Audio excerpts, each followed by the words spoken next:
Ready? Yes, sir. Thank you.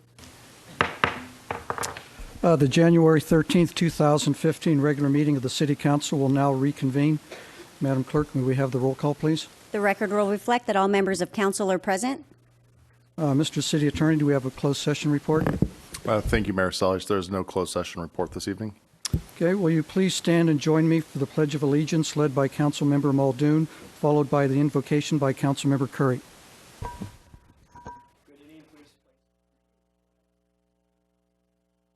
Pledge allegiance to the flag of the United States of America and to the republic for which stands one nation, under God, indivisible, with liberty and justice for all. Please join me in prayer. Our Father and God, we, your children, come together today in all humility and ask for your blessings upon our community. We ask that you would help us to help those within our community who are most in need of help, that you'd give us compassion for those, that you'd help us to walk in the shoes of all of our fellow citizens, to see with compassion and empathy the issues which each of us face daily, and give us the wisdom that we need as leaders of this community to face those issues boldly and honestly and effectively, to make this a better community. It's in your name we pray. Amen.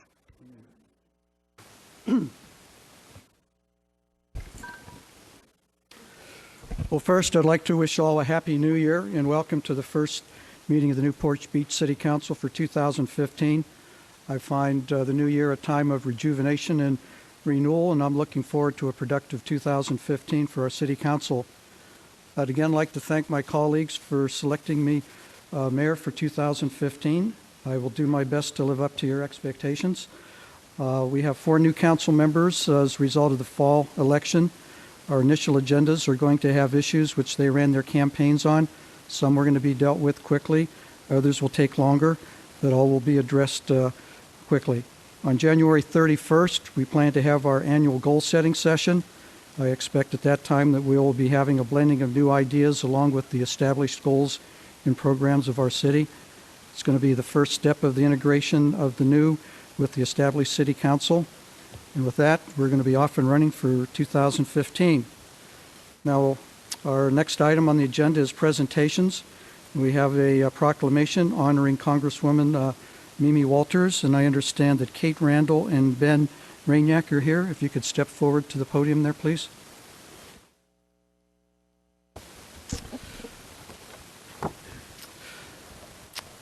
Whereas Mimi Walters began her career in public service as a member of the Laguna Niguel City Council in 1996, as a councilwoman, she was a leading voice for physically conservative, responsible government and local control.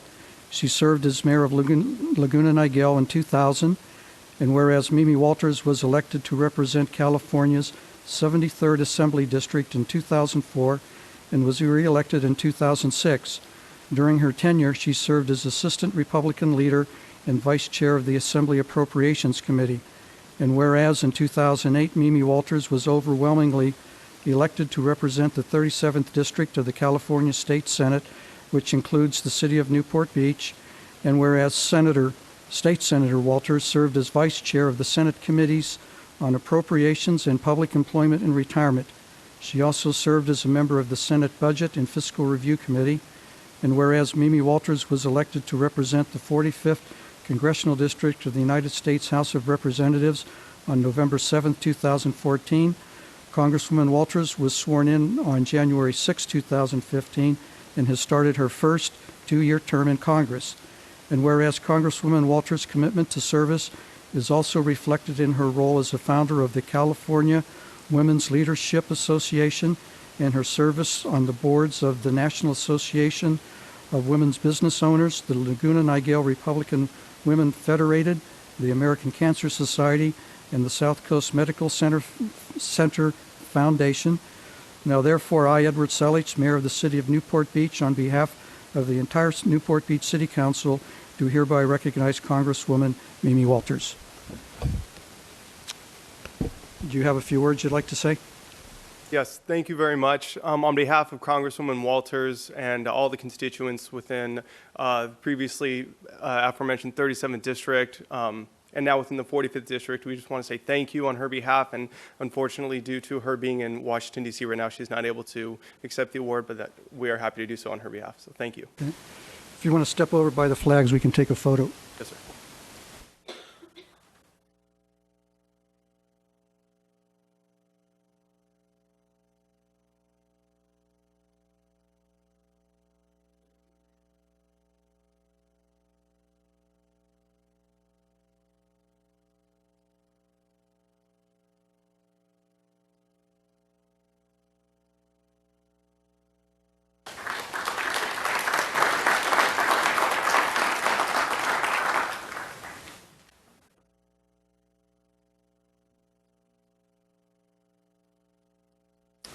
Madam Clerk. The city provides a yellow sign-in card to assist in the preparation of the minutes. The completion of the card is not required in order to address the city council. If the optional sign-in card has been completed, it should be placed in the box provided at the podium. The City Council of Newport Beach welcomes and encourages community participation. Public comments are generally limited to 3 minutes per person to allow everyone to speak. Written comments are encouraged as well. The City Council has a discretion to extend or shorten the time limit on agenda or non-agenda items. As a courtesy, please turn cell phones off or set them in the silent mode. Now is the time for City Council announcements or matters which council members would like placed on a future agenda. Okay. Councilman Piotr. I have nothing for next agenda. Councilman Petros.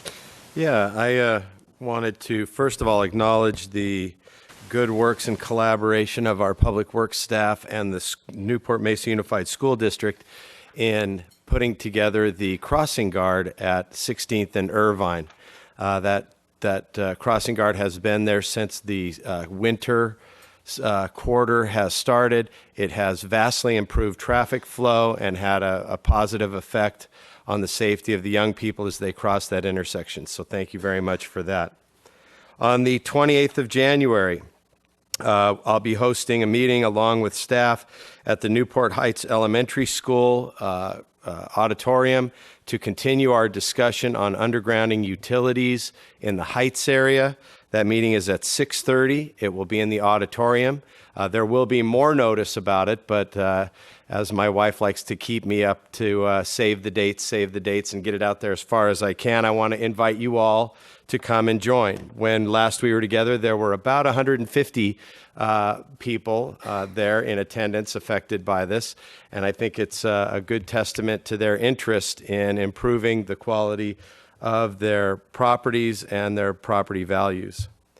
As it relates to matters that I would like to see on a future agenda, we are getting more interest in redevelopments up in District 2 on those residential properties, let's call it west of Superior. And much of that's being driven by those wonderful, beautiful Pacific climes and the views that we have out there. And unfortunately, our zoning code doesn't necessarily allow for or make permissible some of the heights that would really improve the values of those properties. So what I would like to do is have staff come back to us at some time in the future with a zoning amendment or some type of overlay to consider new heights for residential projects in that area west of Superior in the District 2 property. Along with that, I'd like to have a discussion on appropriate setbacks for those new heights and other amenities that might also enhance values for those properties in the area. Thank you. Mayor Pro Tem Dixon. Good evening.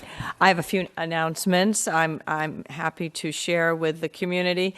On behalf of a few of our organizations, the Newport Beach Public Library has asked me to announce a couple of important events that are happening as we speak. They have a media lab open house this week, Thursday, January 15th. The library is opening up the media lab and a sound lab so the community can come in and ask questions about equipment, computer equipment, and software. And they have 2 sessions in the morning and afternoon. That's this Thursday, January 15th. Another event ongoing now at the library is the Illustrated Courtroom, Famous Trials in Pictures. 3 award-winning courtroom illustrators Elizabeth Williams, Bill Robles, and Aggie Kenny will be highlighted, and the focus will be on their court art and its unique blend of law, journalism, and art. These artists have covered famous cases: Charles Manson, O.J. Simpson, John Gotti, Michael Jackson, etc. So that really is an interesting art show. From the fire department, it is sponsoring a Red Cross blood drive at City Hall on January 26th here, 9 a.m. to 3 p.m. in the community room. They wanted me to report that the Spark of Love toy drive concluded over the holidays with our residents donating over 10,000 gifts that were delivered to the Toy Collaborative and given to needy families. That's really wonderful. The fire department has just implemented a new satellite-based dispatch, so now the closest unit to the scene of an emergency is sent based on an actual location, and this will reduce response times. You may have certainly heard, if not read, about two alarm residential structures on the peninsula, one on 34th Street and one on the clubhouse. Units from Costa Mesa, Huntington Beach assisted our fire department to quickly extinguish and provide coverage for the city, and there were no residential injuries. And last but not least, I attended a meeting this morning of the Balboa Village Merchants Association.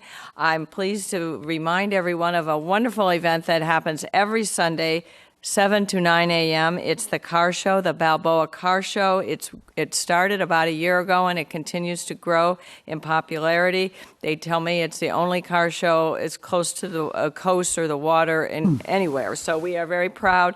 The organizers have typically bring in about 50 to 60 vintage cars every Sunday. It's been a tremendous boon to the village, and restaurants are open, and the fun zone is there, and it's really becoming a must-do event.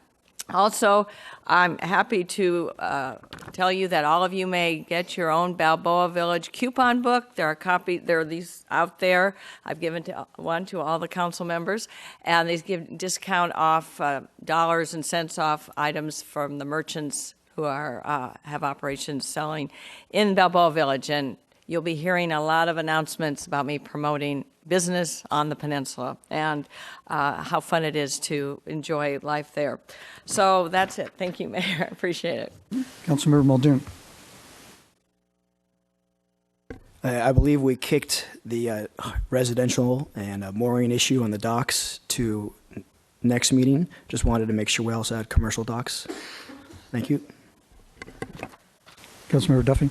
I have none, thank you. Councilmember Curry. January 9th was Law Enforcement Appreciation Day, and now more than ever, it's important for us to reaffirm our support for the men and women of law enforcement who protect our communities, and not only here in Newport Beach, but across California, across America, and as we learn this week throughout the world. We were fortunate, along with the mayor and the pro tem and Councilmember Duffield and myself and others, to participate in the promotion ceremony held just across the way here for our own officers this week. We have a great police department, and we should all take time this week to express appreciation for the job they do day in and day out. Thank you. It's been almost 5 weeks since our last council meeting, so there was a lot of events I attended on behalf of the city. Some of them were December the 11th. I attended the Sister City annual breakfast. It's an important organization for our city, and they got the holiday season off to a festive start that morning. On December 16th, we had the announcement right outside the library for the city's being a Special Olympics host city for the Special Olympics that are coming to the Los Angeles area. On December the 16th, the Arts Foundation had a dinner, their annual dinner also.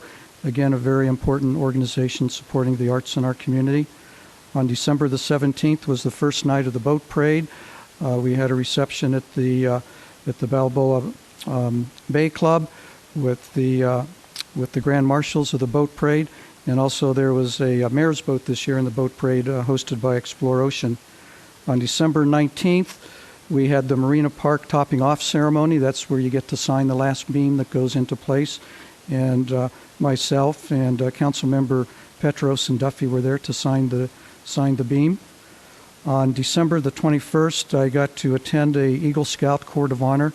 That was really an inspirational event to see the just the skills and the devotion that our scouting community has in moving forward in the Eagle Scout process. As Councilmember Curry mentioned, January the 5th, we had the police department swearing in of new members and promotions. On January the 9th, last Friday, attended the Oasis monthly meeting with Councilmember Dixon, and we made some, or Mayor Pro Tem Dixon, and we made some remarks to the Oasis folks. And then finally, and my favorite, January 10th, I took my granddaughter to the Oasis pancake breakfast, and if you haven't gone, it's the best deal in town. She and I had breakfast for $6, and there's a lot of people go there. It's not just senior citizens, but there's a lot of families that go there with their kids. A lot of grandparents take their kids up. It's just a great event in Corona Del Mar. Now, last summer, I proposed a Corona Del Mar bypass plan, and I'd like the city manager to schedule this for council consideration as soon as possible so that we can discuss whether we want to do a program to study and implement a bypass plan. Although studies and surveys will most likely be required, I envision a phased approach that we could start off with some improved static signage directing motorists to the toll road at Newport Coast Drive, and eventually be phased into a sophisticated real-time messaging system. Although Measure Y would have provided funding for this, that's now history, and we'll have to find the funds elsewhere to implement such a system if it proves to be feasible. I know that Councilmember Piotr, he's interested in pursuing this as well. He and I have had some discussions on it, and I look forward to working with him on it. And I'd also expect, Mr. Kiff, that maybe we can have this discussed as part of our goal-setting session for possible inclusion to our goals in 2015. And along with that, just one final announcement is Speak Up Newport's monthly program tomorrow in the community room across the way here is the second part of a two-part series that's being done on toll lanes and toll roads. Tomorrow evening in the community room, the topic is to toll or not to toll. Michael Kramen, the executive director of the TCA, and former Mayor Rush Hill, who's also a former San Joaquin Hills Toll Road Authority chairman. They're going to present the opportunities and constraints to reduce or eliminate the tolls at the Newport Coast Drive interchange at the 73 toll road.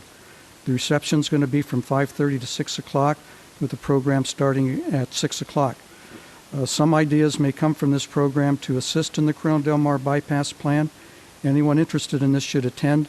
If you want to find out how and why Newport Coast Drive became a toll road, this is your opportunity to find out and to ask the TCA questions. Okay, public comments on consent calendar. Madam Clerk? This is a time in which council members may pull items from the consent calendar. That's items 1 through 9 for discussion. Public comments are invited on consent calendar. Speakers must limit comments to 3 minutes. Before speaking, please state your name for the record. If any item is removed from the consent calendar by a council member, members of the public are invited to speak on each item for up to 3 minutes per item. All matters listed under consent calendar are considered to be routine and will all be enacted by one motion in the form listed below. Council members have received detailed staff reports on each of the items recommending an action. There will be no separate discussion of these items prior to the time the City Council votes on the motion unless members of the City Council request specific items to be discussed and are removed from the consent calendar for separate action. Okay, in order to facilitate, I should say, public comment on the consent calendar, I'm going to take public comment first. That way, if any speaker raises a concern of interest to any council member, that council member may pull the item from the consent calendar when the council is polled. So does any member of the public wish to comment on any item on the consent calendar, items 1 through 9?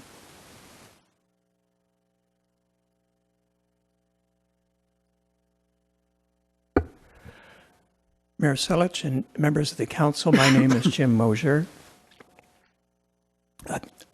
This consent calendar of 9 thin items is one of the thinnest consent calendars I've seen in a long time.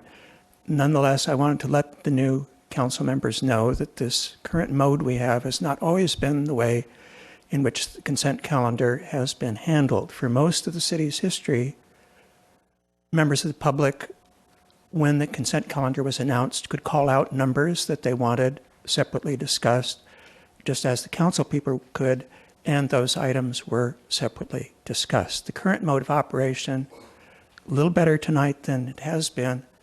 Gives the impression that you've already made up your mind based on information you got somewhere else, and the comments the public might make are really falling on deaf ears. Nonetheless, I wanted to call your attention particularly, as I think you know, I submitted some comments yesterday, actually 6 pages of comments, even on this thin consent calendar. But I particularly wanted to call your attention to item 4, which is a package of ordinances related to Balboa Village that were introduced by the old council and which I do not think have received the careful review by the council and the public that they probably should have. The reason being that almost all the attention was focused on the residential permit program, and the remaining 3 ordinances were not carefully examined. I do not always read things correctly, but the first of these 3 ordinances that are on for adoption tonight, if you were to vote on them, and I would recommend that you continue them to a future meeting when you really understand what they're about, changes the off-street parking requirement. As I read it, businesses providing marine services and entertainment uses in Balboa Village will continue to have to provide parking, while all other businesses will not. To me, that will have the predictable effect of driving out those fun uses in the fun zone, which I do not think is what Team Newport is wanting to do.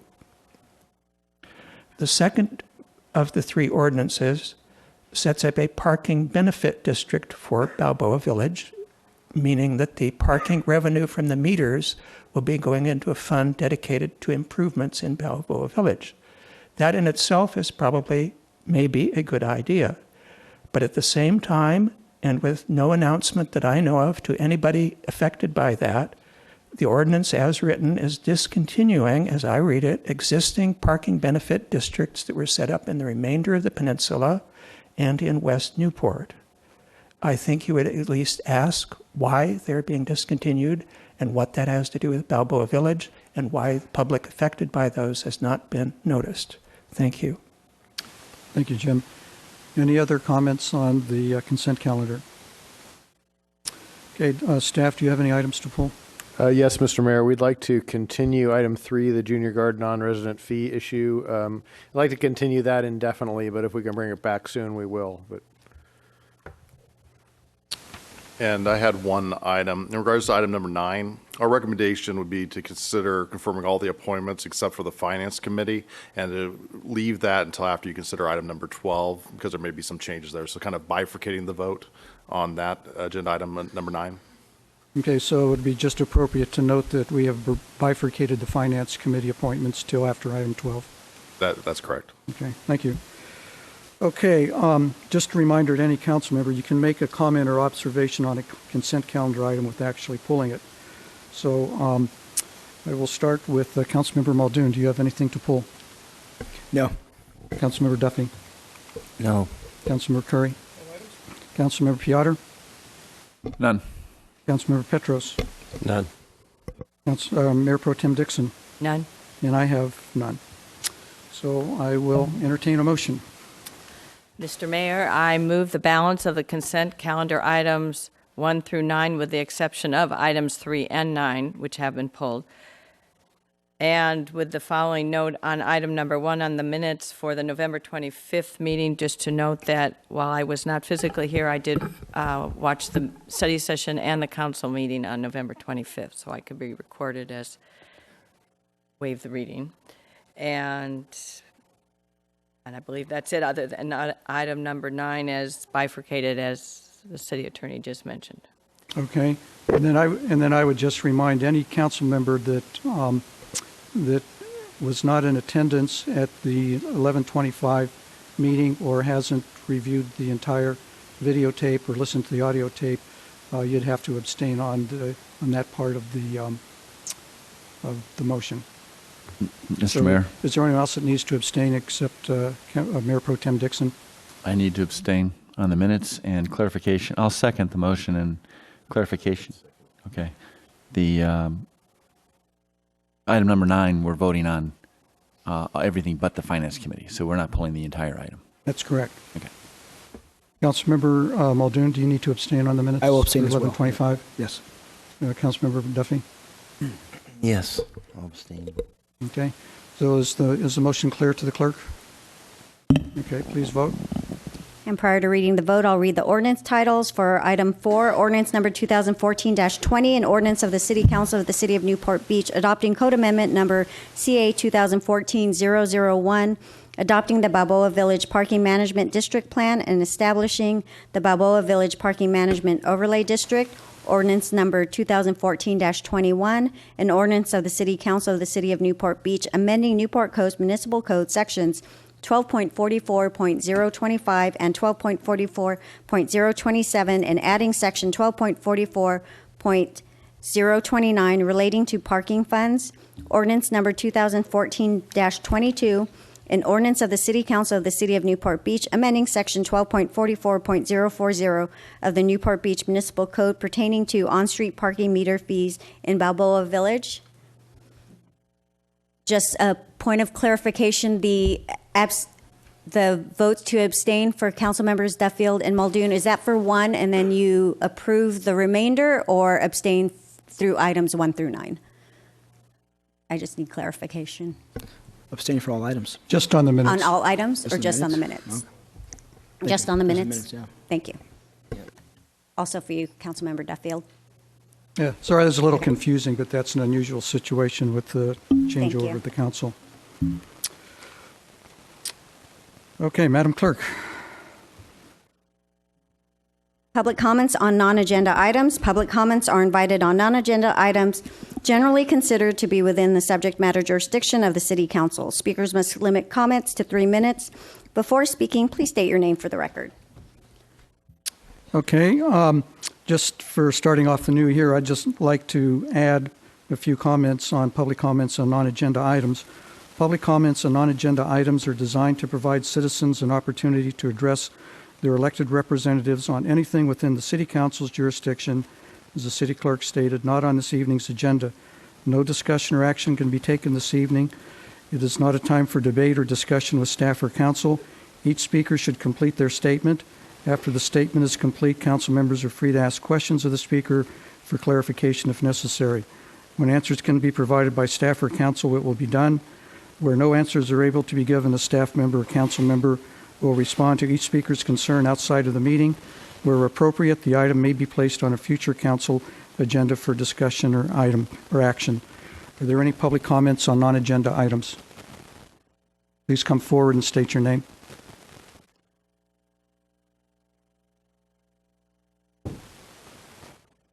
Thank you, Mayor Selich and council members. My name is Diana Blazier.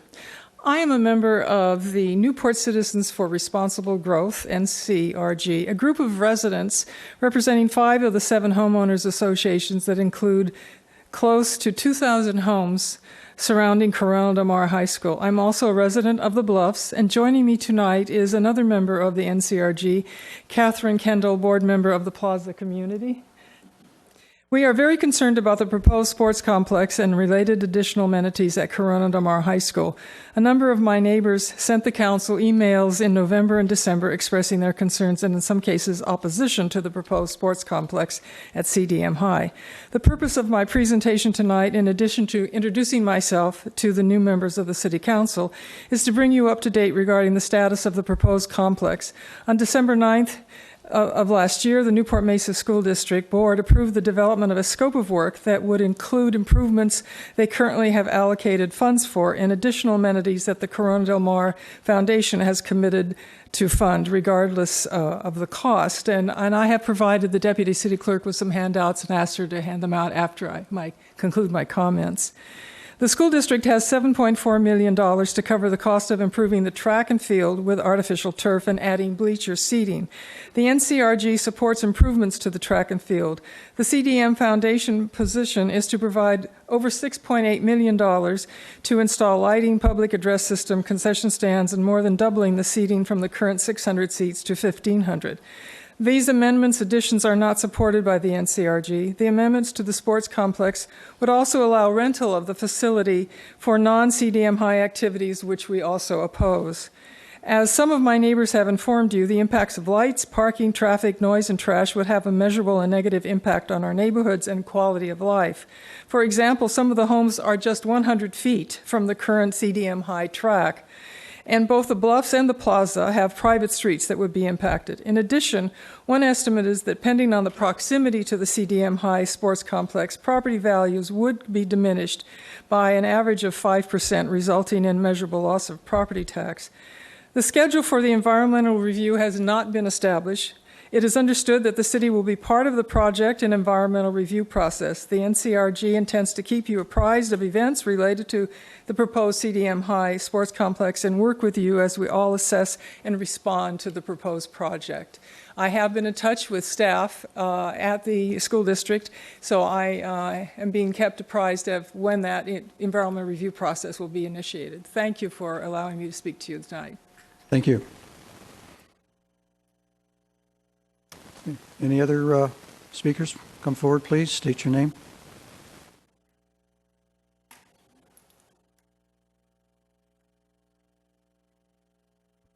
Mr. Mayor, Honorable Council, my name is Steve Ray. I'm the Executive Director of the Banning Ranch Conservancy. I am also joined here this evening by our Vice President and best-selling author, Ms. Suzanne Forster, who is sitting in the back there. I'm also extending regards from our President, Dr. Terry Welsh, who would like to have been here this evening, but his daughter is a high school athlete and she has a basketball game tonight, and you came out, unfortunately, number 2 in his list of priorities. But what we would like to do is to kind of introduce ourselves to the new members here. First of all, congratulations to the new members, and I include Mr. Petros in that. He has been fairly recently elected. I know you have a lot before you. It was a tough-fought campaign, and you're here now to do the work. So we look forward to working with you. Now, the Banning Ranch Conservancy, for those of you who may not be familiar with us, or maybe some of you, I know some of you are, unlike some comparisons we've heard in public, we are not actually a band of wild-eyed, crazy tree huggers or anything like that. We are citizens, and we're very concerned citizens. We are business people and business owners. We are professionals in the fields of finance and law and medicine. We are scientists and engineers. We are regular people in regular jobs, and we have one passion, and that is to save Banning Ranch. Banning Ranch, of course, is proposed for development. The previous council had approved a development on site, which we are opposing in various forms, both through litigation and also at the Coastal Commission, where the project is maybe going to go forward if they can ever get their application approved. But we are trying to engage in a dialogue, begin a dialogue with you. Unfortunately, we were not successful in much of a dialogue with the previous council. We're hoping that we can engage in a dialogue with you. There's much to be resolved and much to be settled. Our mission with Banning Ranch is to save it, the entire Banning Ranch, as permanent open space and available to the public. We also want to acquire it from the owners at fair market value. We're not trying to take it away from anybody. We want to restore it to its full coastal sage scrub habitat value. And I don't know if you're aware, but coastal sage scrub has been listed by no less than the United Nations as one of the 10 most biodiverse habitats on Earth. And then we are wanting to run education programs, recreation programs, free to the public forever, which is exactly as it should be. So given that mission, we would like to sit with each of you individually and collectively to talk about what we can do to work together to try to make and realize a vision for Banning Ranch of being such an incredible asset to the city, not only now but in the future. You know, long after any potential development fees are spent, everybody will be glad that we saved it. Thank you very much, and congratulations and welcome. Thank you, Steve. Next speaker, please. Hi. Mayor Selich, members of council. I'm Michael Glenn. I'm a resident of Balboa Peninsula. We have an issue over by Bay Island and the peninsula where those two are adjoined. Bay Island recently went through a remodel of their seawall, as I'm sure you know. During that time, they removed about 20 by 60 square feet of seawall, which is next to Balboa Peninsula, which wasn't completely dredged out. Now, whether or not that compounds into the problem I'm about to describe, I don't know. However, we're having some major problems getting boats in and out at anything but high tide. Boats are being stranded in the middle of the channel. So I'd like to propose a dredging of that channel to clear up that problem. I know dredging is something that Newport's always done to maintain the harbor, and this is a particular problem area that I'd like you to consider. Second, I know that there was a lease of the parking lot where the old Balboa Market used to be. That I would presume is a $7 to $10 million piece of land. We're leasing that for $2,500 for a 7-year period. If you were an investor looking at that property with that 4.5% market cap rate, that would value the total property at just under $8,000. I think that's a bit low. I would like to reconsider that. I think you would not have any problem finding somebody that would be willing to pay 10 times that amount in this room. So I would like to propose both of those, both the dredging of the channel between Bay Island and Balboa Peninsula, and also the reconsideration of the leasing of that $7 to $10 million property for $2,500 over 7 years. Thank you. Thank you. Next speaker. Good evening, Mayor and Council, and congratulations on your victory of the 4 new members. I'm a resident of Newport Beach. Your name, please? My name is Russell Narowski. I did a Google search real quick while waiting, and I read that there's 87,273 residents as of 2013 in the city of Newport Beach. Also, the wealthiest city in Orange County is Newport Beach. What surprises me is that you have a municipal code, and there's some of the municipal code that needs to be amended. Specifically, I'm requesting that this year, 2015, you look at the letter that I sent you all, including David Kiff, dated December 12th, which is requesting one simple language amendment to Municipal Code 12-40-055. I believe the reason why we have a municipal code is to protect the welfare of all 87,273 residents. And within that number, there will always be a small percentage of people who want to abuse the system. So without proper clarification of the municipal code, you will have abuse.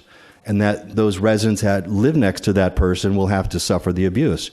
So if we add simple language to the municipal code, which I just mentioned, we would prevent oversized vehicles from being permanently stored on the streets. This includes RVs and trailers. Now, there's some who will manipulate the system by saying, I am traveling, but your own staff says we don't use Webster's dictionary on defining the word travel. We have a very liberal definition of travel, which means you could take your RV to the store and back. In such case, we would have people perpetually parking RVs on the street. I don't believe that the average resident wants to see this abuse, let alone have to stare at an RV and trailer on the streets permanently. So please, read the letter that I did email you and make the consent calendar include this language for review. The second is building permits. Being the wealthiest city in Orange County, you would think that the average person here would be able to get a building permit and finish the project within 3 years, just like San Diego County. And I believe County of Orange, even though they're dwindling on the unincorporated county property, they also limit permits to 3 years. Here, your own staff has told me that as long as a resident can manipulate the system, he can have a permit indefinitely. Just like the abuse of the municipal code on parking oversized vehicles, they can request 72-hour passes indefinitely. That needs to be changed. We need a 3-year limit on building. You know, if you can't do a simple remodel in 3 years, don't start the project. That's common sense, and that protects the welfare of all residents. So again, please, I'm requesting that you add these 2 municipal code amendments for discussion on the calendar at some point this year. Thank you. Thank you. Mayor Selich. Councilmember Petros. I'm sorry, sir. I've got the municipal code open here, and I can't find a 1240055. Could you possibly be referring to 12? 12.40.055. And there is specific language under 1 and 2, under G, which states large motor vehicles or non-motorized vehicles which are attached to a motor vehicle parked for less than 24 hours consecutive. I got it. Yeah, I got it. Thank you. Okay. Thank you very much. Hey, next speaker, please. Mayor Selich, my name is Jim Mosher. I believe that responses to informational questions are sometimes permissible during the public comment, and I do have a procedural question. At the December 9th meeting and at the meeting tonight, we have heard repeated requests from individual council members for items to be brought back at a future meeting as agenda items. The City Council has a policy called A6, and as adopted and amended in 2013, it required those items to be placed on the agenda as a vote as to whether there was a majority interest of the entire council before staff resources were devoted to developing that project for a full discussion. My procedural informational question is, are we still following Council Policy A6? So when we heard things are coming back, are those items actually coming back, or is what is coming back a vote to see if the entire council is on board with pursuing those items? Thank you. The city manager will address that right before we start current business. Okay, any other public comment? Okay, seeing none, we'll go to oral reports on council committee activities. Since the 4 new members aren't on any committee members yet, I'll just poll Councilmember Petros. Any reports? I have none. Councilmember Curry? No report. I just have one. The General Plan LCP Implementation Committee met for 20 minutes last week. Then we had to adjourn for lack of a quorum. We discussed the appeal zone maps, and the staff's going to reschedule that meeting as soon as possible. Okay, now we're on to current business. Mr. Kiff, do you want to address Policy A6, please? Yes, Mr. Mayor and council members, at your December 9th meeting, several of the new council members, especially, had indicated that they desired to see some issues brought forward, and part that were large discussions of the campaign. I then took it upon myself to put those on the agenda myself, rather than go through a 2-step process, because I felt that there was indeed a consensus of at least 4 council members that those items be addressed. So I think, and that is in complete concurrence with Policy A6. I do think Mr. Petros asked for something tonight, as well as Mr. Selich. I would probably run that through Policy A6 for the next step, because it isn't something that the whole council has heard anything about before. So just to clarify for the public, that would mean that Mr. Petros's request about a new zoning overlay and Mr. Selich's request about the CDM bypass plan would be agendized for next time to see if the full council would want to explore that. So that would be my path. Okay. Any questions of the city manager on that? All right, so we'll go on to the first item under current business. This is the Ocean Boulevard and Marguerite Avenue pavement reconstruction, award a contract. Is there a staff report? Yes, Mr. Mayor, council members, Dave Webb, Public Works Director. Tonight we bring before you a contract that requests your approval of to award a pavement reconstruction contract to All American Asphalt of Corona for $1,098,098. And this would be for Ocean Boulevard in Corona Del Mar between Goldenrod and Marguerite, and also on Marguerite Avenue between Ocean Boulevard and Coast Highway. Here's a map on the screen for the folks who want to see where the area is we're talking about. Currently, this is a concrete street built in 1929, and it's in need of repair. We have some pictures here. This is, you can see Marguerite here, how the pavement's cracked. We have different trenches going through it, and some asphalt overlays on top of the concrete. Also, when you get down to Ocean Boulevard, you can see the condition here. It's one of our older concrete streets, lots of utility cuts, cracking, potholes been fixed. This is pretty consistent with the entire area. This would be the first of several phases where we're working on Ocean Boulevard currently under our pavement management plan in our concrete rehabilitation. So the bids, we had 3 bids Just come in. as a note, our screens are blank up here. Oh, I'm sorry.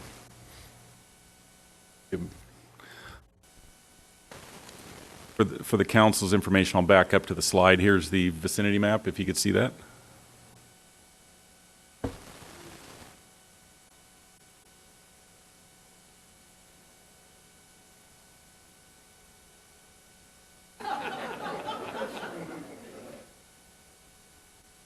I think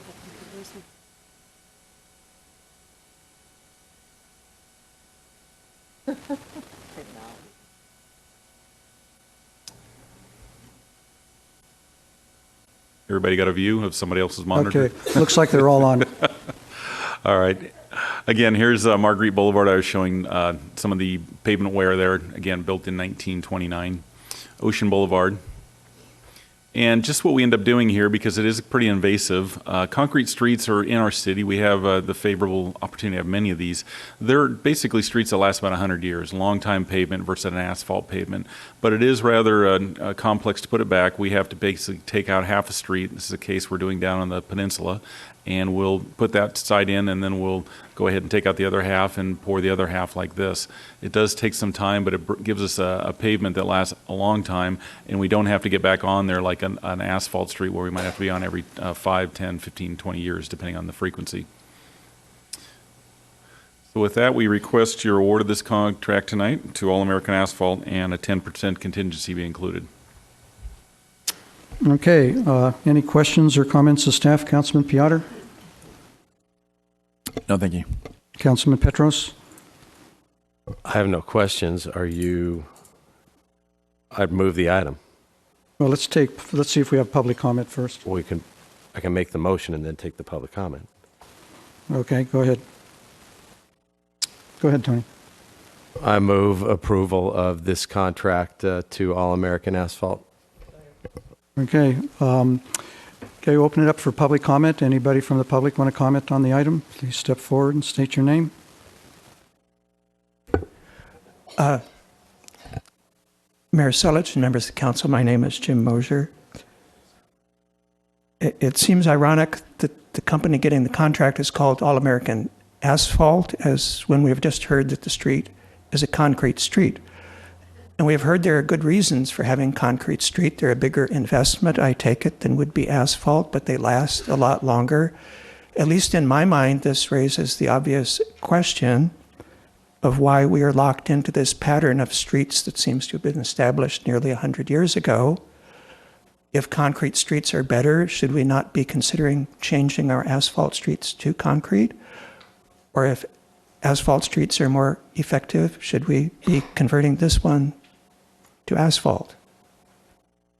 I think the matter begs that question. Thank you. Okay, thank you. Any other public comment? Please step forward.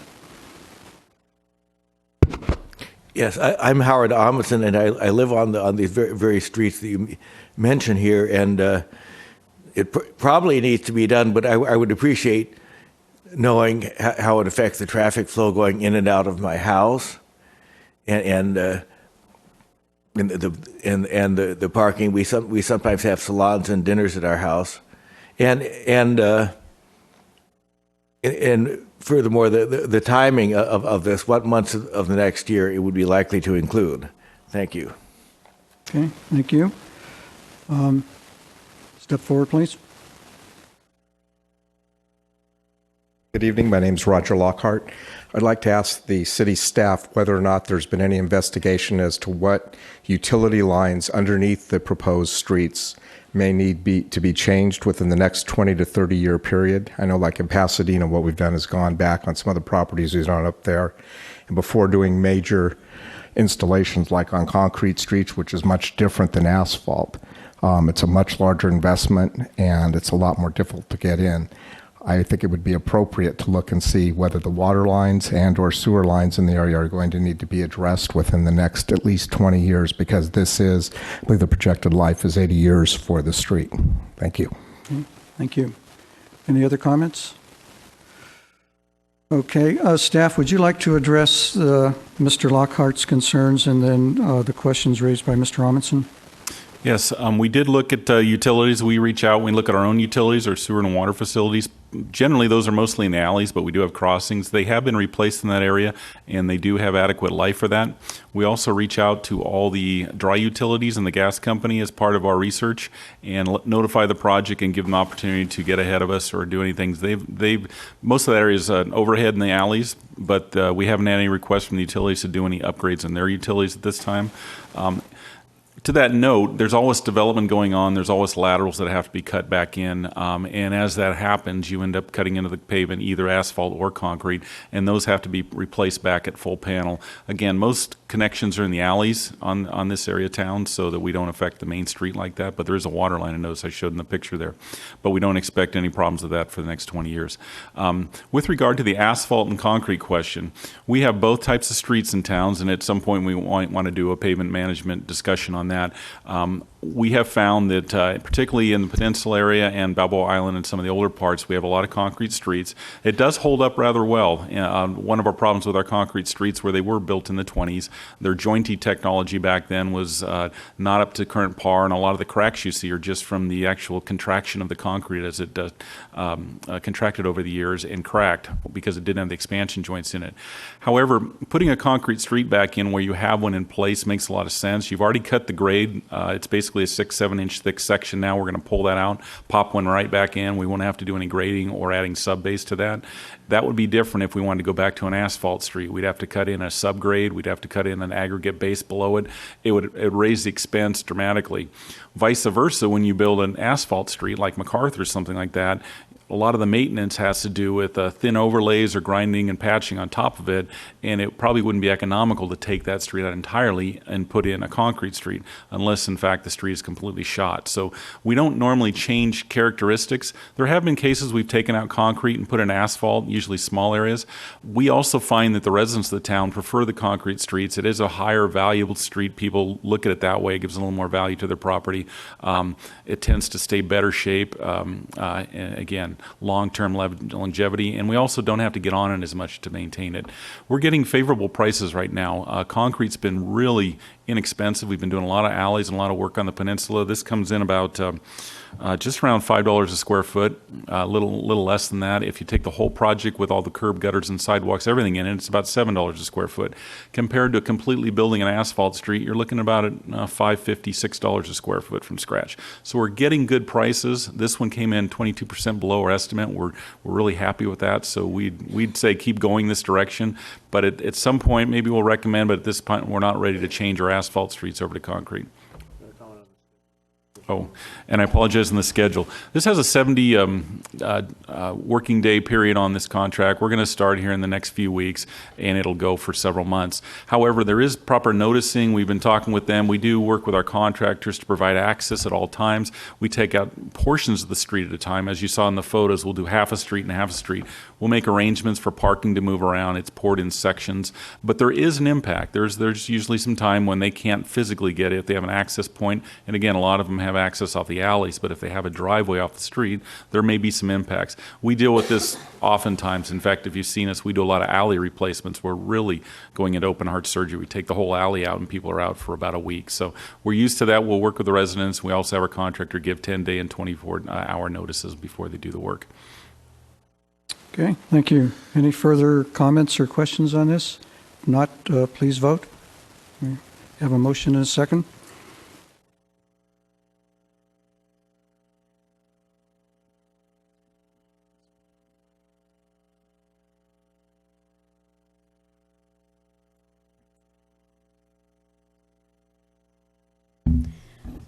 The motion carries unanimously, 7-0. Okay, the next item is item number 11, the authorization to issue a request for proposals for legal and financial analysis associated with the Tidelands Trust. Mr. Kiff, based on the discussion during the study session this afternoon, or is this something that you're going to be recommending that we table, or what? Yeah, this would be continued based on the discussion at study session, where we're going to spend some time with Councilmember Duffield and Councilmember Piotr to go over the questions that we posed at study session and report back to you, hopefully by the second meeting in February. And you can decide where you'd like to take that from there. I'd move the item be tabled until such time as the staff determines it's appropriate to bring it back. I'll second that. Okay. Any public comment? Please step forward. Mayor Selich and members of the council, my name is Jim Mosier. Before the current staff report disappears entirely, I just wanted to call council's attention to attachment F, which is the last few pages of the staff report. It's called a memorandum of law posted by the city attorney of the city of San Diego. On the city of San Diego website, there are many of these memorandums of law posted. This particular one poses 3 clear questions about Tidelands issues, and the city attorney provides 3 clear answers for both their council and their public to see, much as questions are asked of the California Attorney General, and he posts or she posts answers on their website. I would just like to recommend you as an excellent example of government transparency, and it would be really nice if sometimes in Newport Beach the public could see the legal advice that this council is getting. Thank you. Okay. Any other public comment on this item? Okay, seeing none, bring it back to council. If there's no further questions or comments, please vote.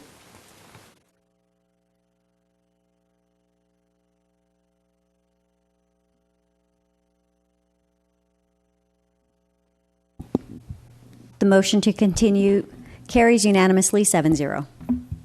Okay, our next item is item number 12, Resolution 2015-5, changes to the Finance Committee. Mr. Kiff? Yes, Mr. Mayor and council members, we have just some brief slides to put up for you. And in your staff report, you'll see that the general discussion about what's being considered, and that is adding citizen members to the Finance Committee. And there are 2 paths there, and I would ask Dan and Steve to put up the 2 paths and then turn that right back to you to discuss. There's a membership path A and a membership path B. And if you've read the staff report, there's a slight difference involving how the citizen membership is set up. So I'll send that back to you, Mr. Mayor. Okay, thank you. I worked with staff on trying to come up with a hybrid finance committee where we added some citizen representation to it, and we came up with 2 paths. Path A is we would have 7 members total. Each council member must appoint 1 committee member. A maximum of 3 council members may appoint themselves. If there are more than 3 council members that wish to appoint themselves, the mayor shall determine which 3. All members would have equal voting status, and the committee shall select its own chairman. Or we could go with the path B, which is 7 total, 3 council members appointed by the mayor subject to the full city council approval, 4 citizen advisors appointed by the council members not on the committee subject to approval of the full council. Citizen advisors have equal voting status. The mayor shall appoint the chairperson subject to confirmation of the full city council. It's 2 different paths. Each path has positives and negatives, I guess you might say, and it really is a matter for us to decide if we want to take one path or the other, or maybe a 3rd path. I'm not sure. I think the rest of the staff report pretty much speaks for itself. So at this point, I'll just go ahead and open it up to council discussion, and I'll start with Councilmember Piotr. Thank you, Mr. Mayor. One of the reasons that I asked for this to come forth is right now our current policy with the Finance Committee is we have 3 existing city council people that meet at 3 o'clock in the afternoon on Monday in a conference room up in City Hall. And I feel like there's not enough transparency there. Also, I think that watching it in action just in the month of November, what will happen is Finance Committee or Finance staff will bring forth items to the committee. The committee reviews them, manipulates how they want to present them, and then comes back to the city council with their recommendations without really giving the city council the benefit of all of the different variations that they reviewed before they came up with their decision. Although the staff report often will bring up that data, they don't have the ability and the review of staff. Also, if members of the public want to come, you've got to come at 3 o'clock in the afternoon, go up and find the conference room and go. And my intent is to make it more like a finance commission, although the charter restricts us from doing that as far as how we appoint, et cetera. So my compromise was to come up with a finance committee that would basically meet in these chambers, for instance, at 6 o'clock or 7 o'clock in the evening on a weeknight, so the public would have better access to that. The intent of the finance committee is to allow the finance committee to get into the details of the budget and other items, like if we were to analyze or audit certain aspects of the budget, they would be the lead group or agency for it. And the intent is that all the council members would be represented equally, and that every councilman would be able to appoint a member of the community to represent him and would serve at his pleasure. Now, going through the process, I give credit to Mr. Selich, excuse me, the mayor did a great job of trying to bring different ideas and concerns together and trying to come up with a compromise, which is presented tonight in Path A and Path B, where basically the Citizens Committee, everybody gets to appoint a citizen to represent them, but up to 3, the compromise was that up to 3 people or 3 council members could appoint themselves.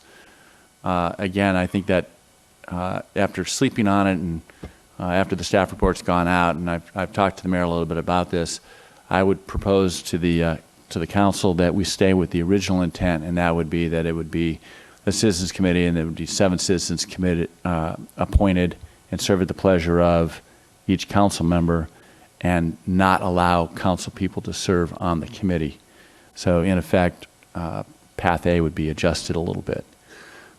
And I feel real strong that if it's going to be a citizens committee and that we're going to have transparency, that staff will automatically defer if there's 3 council people on there to what the council has to say versus the other 4 citizens appointed by the other council members. Therefore, really giving unequal representation even if the vote is the same. And there are a lot of financial professionals in this community. I have no doubt that this council would be able to find 7 very well qualified individuals willing to donate their time. And because they serve at the pleasure of which is the way it is in a lot of other cities, including every county in this state, then that person is, in effect, you're delegating some of your efforts to get into the details to a person who's very knowledgeable in that area. And I would expect that I would have the finance commissioner that I would appoint or committeeman that I would appoint would come back and say and give me reports as far as what's going on. So, but you're not delegating powers, because the finance committee would only give recommendations to the council, and everything that they do would come back to the council for a final decision. So what you're doing is you're involving financial experts from the community. You're getting more community involvement just because they're involved. You're setting it up here at night so that the public can participate if they so desire, and then you get the input and benefit of their advice. The city manager or city staff would still present the budgets. In effect, the city budget would come, if we're talking about the budget, for instance, the city budget would come to the city council for their approval by the city manager, but it would come with advice from this finance committee or finance commission. And we could choose to accept or not to accept any item that the finance commission committee wants to present. As I would expect the city manager, as he presents and goes through that process, may sit there and say, hey, that's really good advice. I think I'll include that or modify my suggestions to the council accordingly. As well as that, this would also provide citizen oversight for city investments.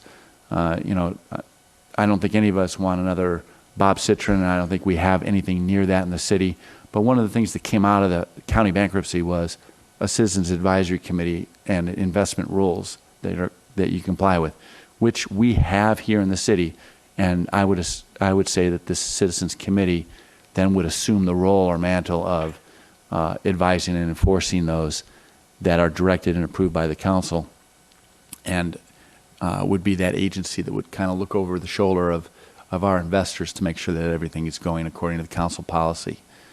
So, Mr. Mayor, my proposal would be, let's adjust it. Let's make it 7 members, and no council members would be allowed to be on it. And I feel real strong about this. If we're not going to do it, then let's just have the Finance Committee stay the way it is and move it to an evening slot, because I think an imbalance isn't healthy. Thank you. Councilmember Curry. Well, I would. This is a good example of the point that Mr. Mosier brought up about why violating Council Policy A6 is a bad idea. Because this is an idea that was worked out without coming to the City Council first, and apparently Councilmember Piotr is not comfortable with whatever negotiation he had with Mayor Selich, and is proposing something entirely different. I have no issues with having our Finance Committee meet in the evening. We've had many citizens be involved. Mr. Mosier is involved in every meeting and participates almost as if he were a member of the committee, and often brings very fine and cogent thoughts to our consideration. Here's the issue that I have if we decide we're going to allow City Council people for this committee, and it's the only place we would do that, to appoint their own representatives irrespective of confirmation by the City Council. In other cities where that is the case, those people also function as de facto fundraisers, as de facto political fixers, for lack of a better word, or insulators between the elected official or implementors of that person's will when they don't want to put their own fingerprints on something. And they politicize the process that doesn't, is something that we have in our community avoided through the system that we have. Now, if we can't nominate somebody to sit on a committee who can get 4 votes on the City Council, that person likely does not reflect the consensus of our community, and we shouldn't be doing it. Now, I'm all for, if you want to have the meetings in the evening, have them in the evening. I don't think we're going to get a lot of people coming out, but let's do that. But I would move that we keep the Finance Committee the way it is, and validate the mayor's appointments. I don't think this change takes us in the direction of some cities that are much more politicized and, frankly, have produced much less good policy than we have. So let's keep the politics out of it. Let's let the committee function as it is. This is a solution in search of a problem, and it's a good example of why we should not violate Council Policy A6 and bring in sort of half-baked ideas like this that get flipped over in the pan on the dais. I'll second Council Member Curry's motion. Okay. I had some comments. Speak to your second there. Yeah, I agree with you, Councilmember Curry. I think it's a good idea that we should meet in the evening. I think the more citizen support and involvement we can get, the better. These are taxpayer funds, after all. But I, too, have direct experience of 30 years in the planning field, working border to border, and can tell you one neighboring city in particular that does just what Mr. Piotr is suggesting, where I was in the room and the council member browbeat their appointee to vote a particular way with me in the room. Highly, highly unethical, immoral, possibly illegal. That is precisely what that type of process would allow for. And when that delegate did not vote the way that their council member wanted, they were summarily dismissed from that position. That's not Newport Beach. That's not the way we do things. Instead, what we do is we say, if we want to host a committee, we will invite the entire community to come in, and this council will decide what the composition is, and we get the greater representation so that people who come before that committee have a broad representation of their own fellows to make those and render those decisions. To suggest that we should have straight delegation concentrates way too much power. And I don't speak from a theoretical position. I have seen it. So I would, again, support Councilmember Curry's proposal. Mayor Pro Tem Dixon. Is it possible, excuse me. I guess I'll ask Councilman Member Curry to consider perhaps maybe coming down the middle here, a happy compromise, or a compromise, I don't know if it's happy. I appreciate where Councilmember Piotr is coming from and adding citizen members. And when I first read about this, I thought, well, that is a positive thing. Let's create a structure where the citizen members are part of the Finance Committee, and particularly with requirements stated in terms of their professional expertise in finance matters, financial strategy, particularly CFO type, public company CFO kind of experience. I think that would be a benefit. I think that would help in transparency. However, I want to keep the three members of the council on the committee, on the Finance Committee, for a very simple reason. Basically, there are two reasons why a person is elected to serve the people in a local city council responsibility, and that is to protect the public safety and to protect the public treasury. We were elected, I take very seriously that I was elected to protect the taxpayers' investment in our community, and I would not want to delegate that to a non-elected person, as committed as a citizen that person is. So I propose to have appointed by the mayor 3 council members to sit on a 7-member Citizens Finance Committee, and the 4 remaining council members could appoint, subject to council confirmation, those 4 citizen members. And I'm stating Plan B. I have not changed Plan B. They would have full voting rights. Again, the roles and responsibilities would be similar to the current Finance Committee, and the recommendations would come before the full council. And the chairperson of the citizen or the Finance Committee, it's not the Citizens Finance Committee, it's the Finance Committee, would be appointed by the mayor. So if I left anything else out on Path B. I think it's a governance issue. I think it's a responsibility of an elected person to be very close to the financial issues. I ran on that platform of financial responsibility and transparency, and I believe that this accomplishes both objectives, and that's what I believe the people elect us to do. I also think that if we, under Council Member Piotr's proposal to delegate completely to a non-elected person, that person may or may not agree. There's no accountability. They didn't present themselves to the whole community. We really don't know how that person believes. And our system of government is representative.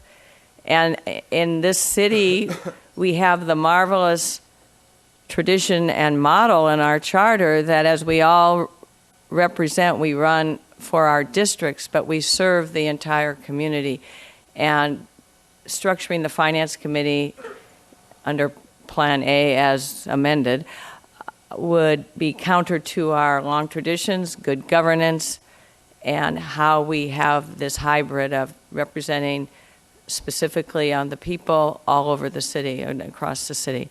So I think I got all my points here, but I think finance is so important that I do not feel it should be delegated to a non-elected person. So thank you, Mayor. Did you want to make a substitute motion to that effect, or wait? Well, let's have full discussion and see where this goes. Okay. Councilmember Muldoon. Thank you. First off, I'd like to say I don't believe this is a half-baked idea. I think it's a great idea and that it includes more citizens. I'm also shocked to think that Councilman Petros would suggest that any politician would commit a crime. But in all seriousness, I think we're all good-hearted people here. I think I agree with Councilwoman Dixon, and I join in her desire to have Plan B. Thank you. Okay, Councilmember Duffy. I too think it's a bold idea, but everything in life is timing, and I don't think this is the right time to do Councilman Piotr's full idea, although I like it. So I'd be much more in favor of, because these are sensitive times, we were voted in to be fiscally responsible, and I think that that's important, and I know Councilman Dixon is looking forward to helping in that area, so I would love to see her help us, and so would be in favor of Plan B. Okay, and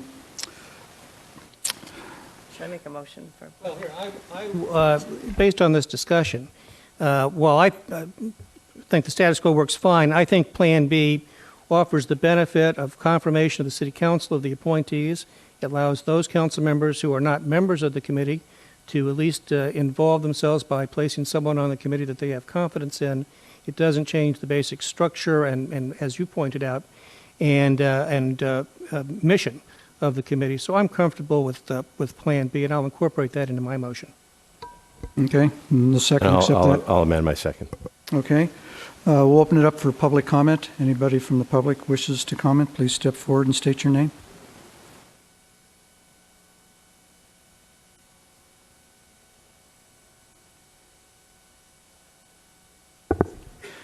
Mayor Selich and members of the council, my name is Jim Mosier. I would like to applaud Councilman Piotr for his concern about this issue.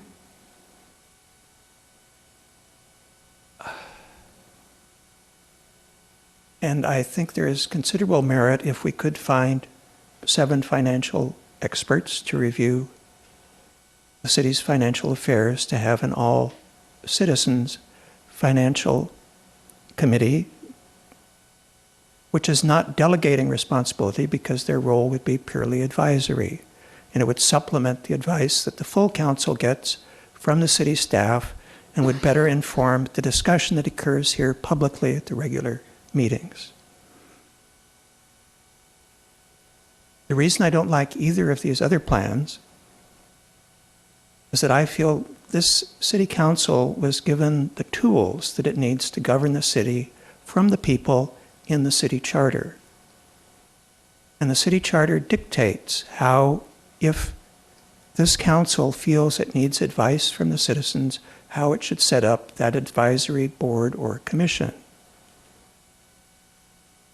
It does not envision these hybrid committees that have the problem that Councilman Piotr pointed out of unequal voting power, although in theory they're all equal members. And it simply is not a tool that was given to the council by the people in the city charter. So if you want this hybrid committee, even though we have some that are kind of like that, I would feel a whole lot comfortable if you asked the people of Newport Beach to amend their charter to make such hybrid committees possible. Thank you. Thank you.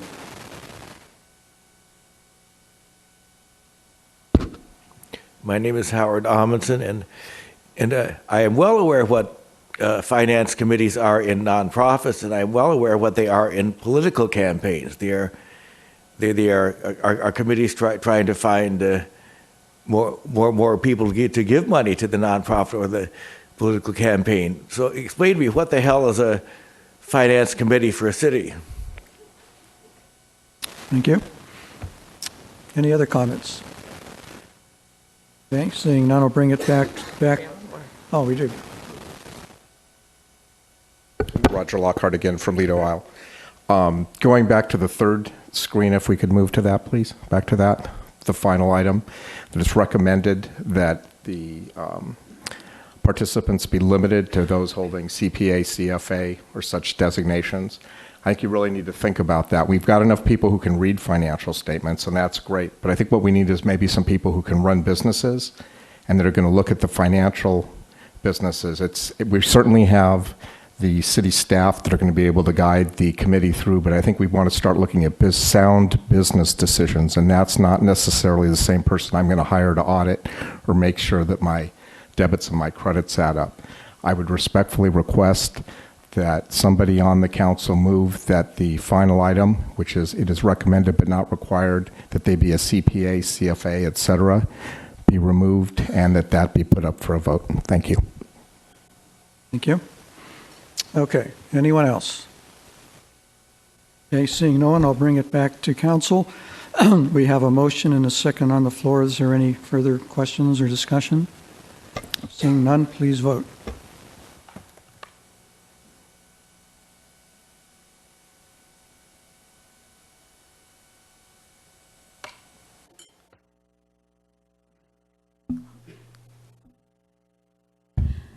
With Councilmember Piotr voting no, the motion carries 6-1. Okay, we still have the remainder of item number 9 to deal with. Might I suggest that we just agendize that for the next council meeting so we can do it cleanly, and those that need to make appointments can make their wishes known to the city manager. So can I get a motion to that effect, that be would be the motion to continue it to the next meeting? So moved. Is there a second? Second. Okay. Any public comment? Okay, please vote.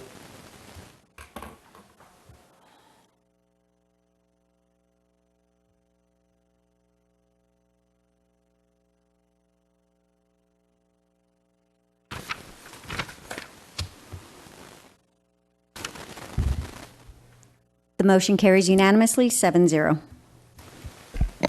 Okay, the next item on the agenda is item number 13. This is changes to the City Council's invocation policy, A-19. Mr. Kiff. Mr. Torres of our office will give a brief summary of what's being proposed.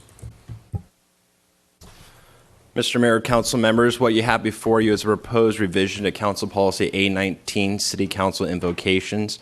A recent Supreme Court decision came down regarding invocations, allowing for sectarian and invocations and allowing for speakers to specifically mention specific religions and deities.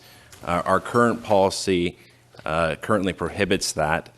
And so what this revision would do is be reflective of the current United States Supreme Court jurisprudence and allow for speakers to come up, mention specific religions as well as specific gods.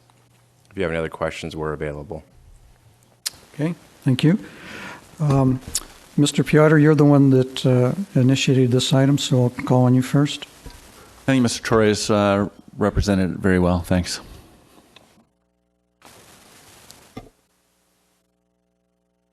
Okay, Councilman Curry. Well, I appreciate the sentiments of my new colleague, and he and I share the same faith. And as someone who's probably led the invocation here more than any other person in the past few years, I believe strongly in the value and in the tradition of offering a prayer to God before each meeting. Now, I also understand the theological underpinning of this request, because every time somebody gets an "in Jesus' name" worked into the public prayer, we all sort of do a silent end zone dance for having stuck a real prayer in against the bureaucratic secular mandates. Had this court decision come down in my first year on the city council, I would undoubtedly be bringing forth the same motion as my new colleague. But I'm now approaching my 9th year on this council, and I've learned a few things in that intervening time. And one of the things I've learned is that practices such as our invocation exist because we have developed over time a civic consensus in our community to honor these traditions. And this consensus exists because we covenant together not to go out of our way to offend or isolate those in our community whose views are different or are a minority view from ours, or to stick our thumb in their eye because we can. Honoring this civic consensus is an important factor of our civic life, and it does not exist in all of the communities around us. Therefore, it's something to be respected and protected. Now, if we change our policy, no doubt the great majority of the invocations will be offered in a way that our entire community can embrace. But be assured that within a few weeks, someone exercising their new rights under this change will come forward to offer a prayer designed to offend not only the city council, but the entire community at large. And their goal will be to destroy the civic consensus that this council and this city has developed. And sooner or later, either this council or our successors will be led to the point of, if we're going to have to listen to this, let's just stop it altogether. Let's abandon the practice. And that, of course, is their goal. Now, while we may think that this will never happen on our watch, as recent events have shown, you just can't predict who's going to be up here sitting with us in the future. All of us are going to be gone in 8 years, some of us much before that. So before we decide to try and change all of our and get done all of our personal and political and partisan and philosophical agendas in one night, I would encourage my colleagues to sort of spend some time in the job to get to know our community a little better. Our proposals will benefit from it, and we can better reflect the community consensus as we come to understand it. And I'm confident that the good Lord knows the intent and sincerity of our prayers before the words are even formed in our mouths. no matter what words those may be. So I'll be opposing the recommendation. Thank you. Councilmember Muldoon. Thank you, Mr. Mayor. The way I see it, before this case law was passed, we already had that right. This nation was founded upon freedom. You have the right to invoke who you believe is your Lord without persecution from the government or criticism from anyone else. We're a tolerant community, and we don't want to be like the other areas where other differing opinions incite anger or hate. So I believe that all this does is reaffirm the freedoms that we're given by God and by the state to recognize our right to praise and worship the Lord as we see fit, and in public forum to give him proclamation as we have since the inception of this country. Thank you. Okay, Councilmember Petros. I have no comments at this time. Councilmember Mayor Pro Tem Dixon. I have no comments. Okay, Councilmember Duffy. I have no comment. Okay, I'll reserve my comments to after public comment. So I'll open this up for public comments. Anyone wishing to address the council, please step forward and state your name.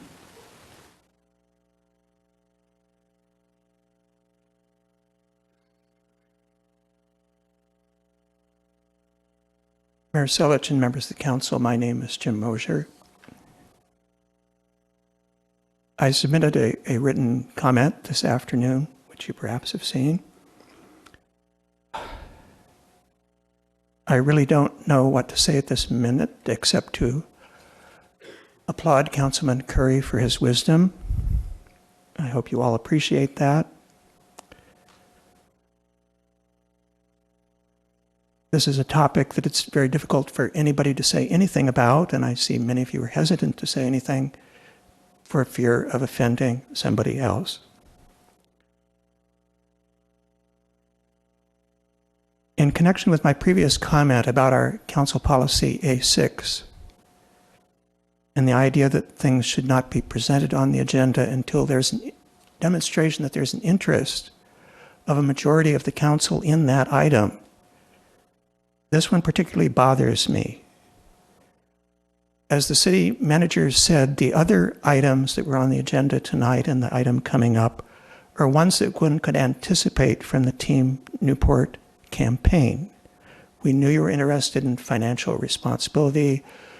We knew you were interested in the fire rings, so we knew there would be 4 votes for those. I do not recall anyone voting on the idea that we needed immediately to change prayer policy in Newport Beach. And as I read the proposed policy, it affects not only the council meetings, but is encouraging prayers to occur at all board, commission, and city meetings. As to Councilman Muldoon's point, there is a difference here. This is a limited public forum that we have.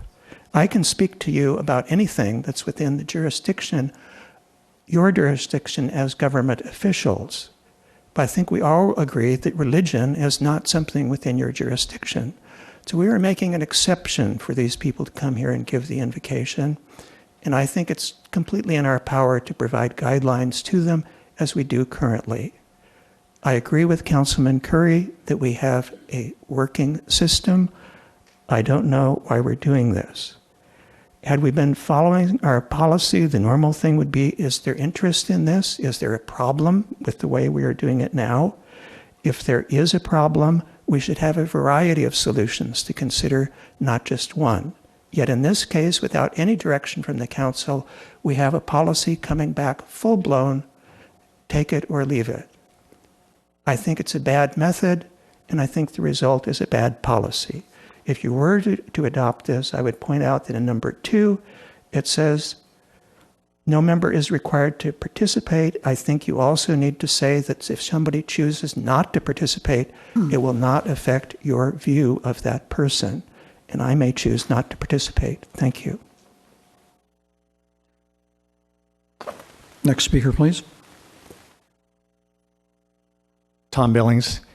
I just want to speak in support of Kevin Muldoon's comments and the Supreme Court's ruling. We are one nation under God when we say the Pledge of Allegiance. we obviously must believe that if we do say that. So I think we all have a right to share our beliefs, as Kevin pointed out, in this free nation. Otherwise, what's next? They're going to, well, we know what happens in other countries. So, hey, thank you, Kevin. Any other speakers? Okay, seeing no one, I'll bring it back to council. Councilmember Piotr. Thanks, Mr. Mayor. I guess maybe I should chime in. This came up for me when we were arranging for our swearing in last month, and we'd asked a pastor to come and give an invocation. You know, we're acknowledging that, hey, we're not the most brilliant people up here, and we need help from a higher power. And I was kind of surprised to find out that we had a policy where the city was actually coming in and saying what you could or couldn't say. And I've not really had any government come in and tell me what I could or couldn't say, in prayer especially. And then found out that the policy really wasn't in compliance with case law. And it doesn't allow you to invoke a deity. It doesn't allow you to invoke or to name a deity. It's the empty God, I guess. It didn't allow you to quote from Scripture or other sources. So I looked at this as just bringing it into compliance with, like Kevin said, that, you know, we were founded on religious liberties. And here in Newport Beach, we don't have religious liberties. Now, if you're a member of the public, you want to come up and speak under public comments, no restriction. But if you actually are asked to give an invocation, you're going to have a limit on free speech. It just didn't seem to coincide. So this is a liberty and freedom issue at its heart. And I was, like I said, I was surprised to see that it was even restricting, that we had the problem in the first place. So I look at it as a clerical item to bring us back in line with what the law says. And I don't think that the city of Newport Beach ought to be telling people what they can and can't say in prayer. So, thank you. Okay, Councilmember Petros. Yeah, thank you, Mr. Mayor. This is a tough one for me. As many of you know, I am a man of faith, a deep, abiding faith. And if you want to ask me about that, let's talk after this meeting. I will share my faith with you. I am hopeful that the way I live, though, is a better demonstration of my faith, that I don't need words. My God tells me in the book of Matthew that I shouldn't be standing on a street corner pounding my chest in prayer. In fact, Jesus, yes, Jesus, said that I should return to my house and pray quietly alone. I also hold Ducks tickets. I love the Ducks.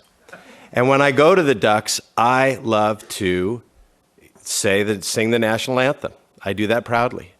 But I don't hear them asking for an invocation before the Ducks face off, because that's not the appropriate house for that. That is a house of sport and a house of entertainment. This is a house of governance where we do the people's governing. When I want to pray, I will do it in my home as I choose, or I will go to my house of worship and pray, or I will do it wherever I choose.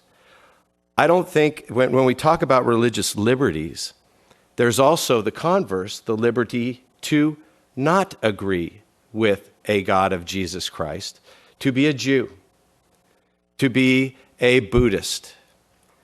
Religious liberty was our foundation, and that means for everyone, agnostic and atheist. I would like to concern myself with the people's business, and that alone, and not get into the question of religion. And therefore, I won't support this change. Okay, any other council comments? Well, I'll just state that I came in here this evening with the idea of supporting the new policy, but Councilman Curry, I think your words changed my mind this evening, and so I won't be supporting the recommended action either. So with that, I'll entertain a motion. Move staff recommendation. Second. Okay, there's a motion and a second for the staff recommendation. Please vote.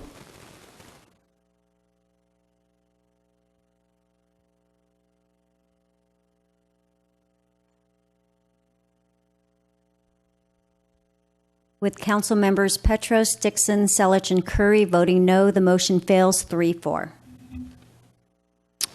Okay. Next item is item number 14, fire rings in Newport Beach, compliance with AQMD Rule 444 and intended compliance with the California Coastal Act.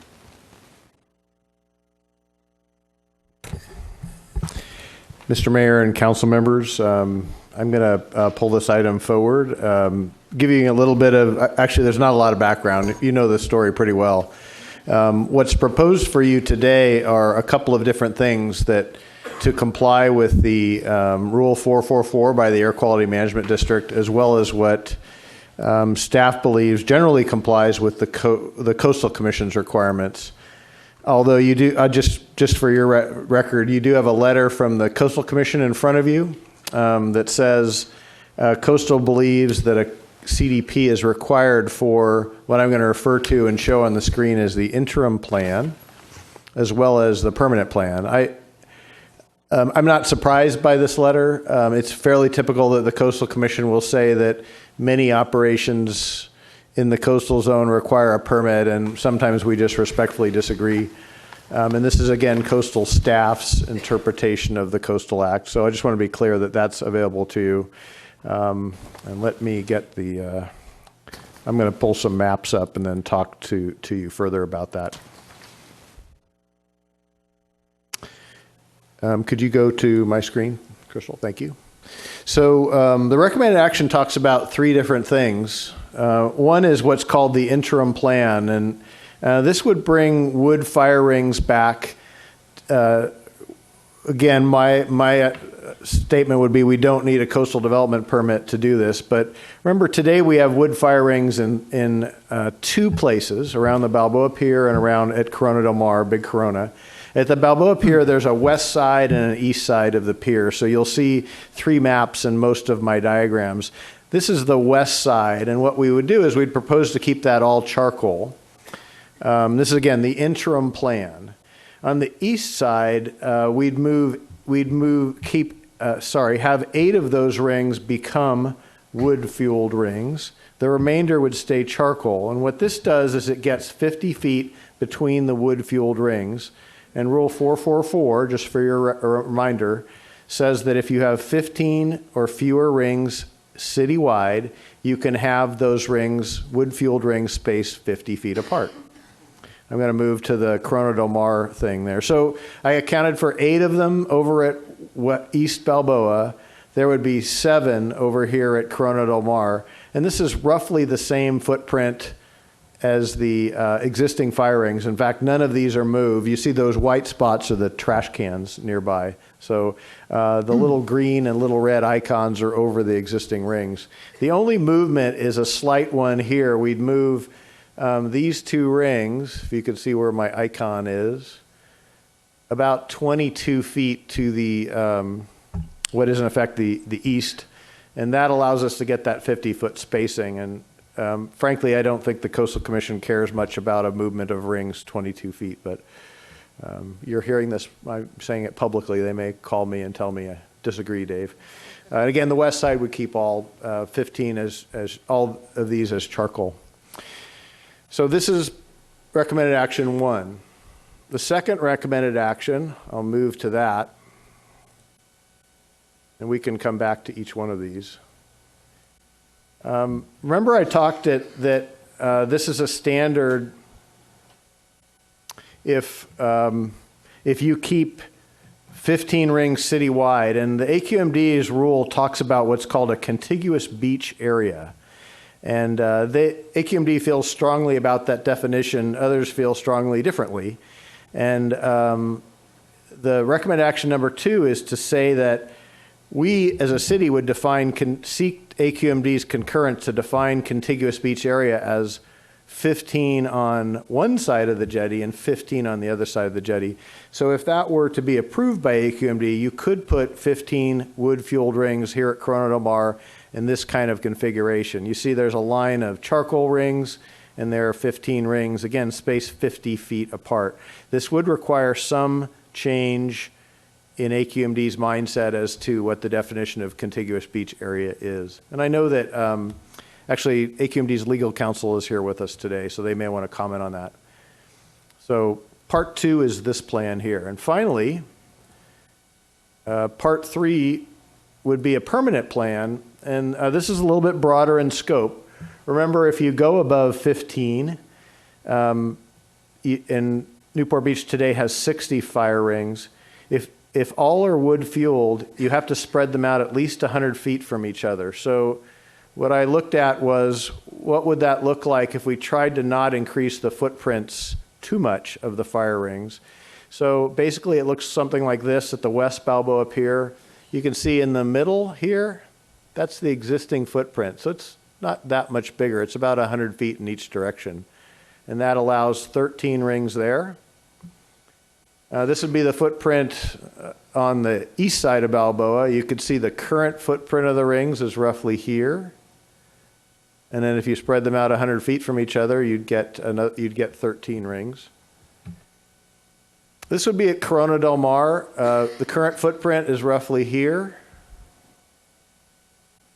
And you could get 12 rings spread out here 100 feet. And then the rule says if you're beyond 700 feet from homes, the rings don't have any distancing requirements. So this proposal has 6 rings past the 700-foot line.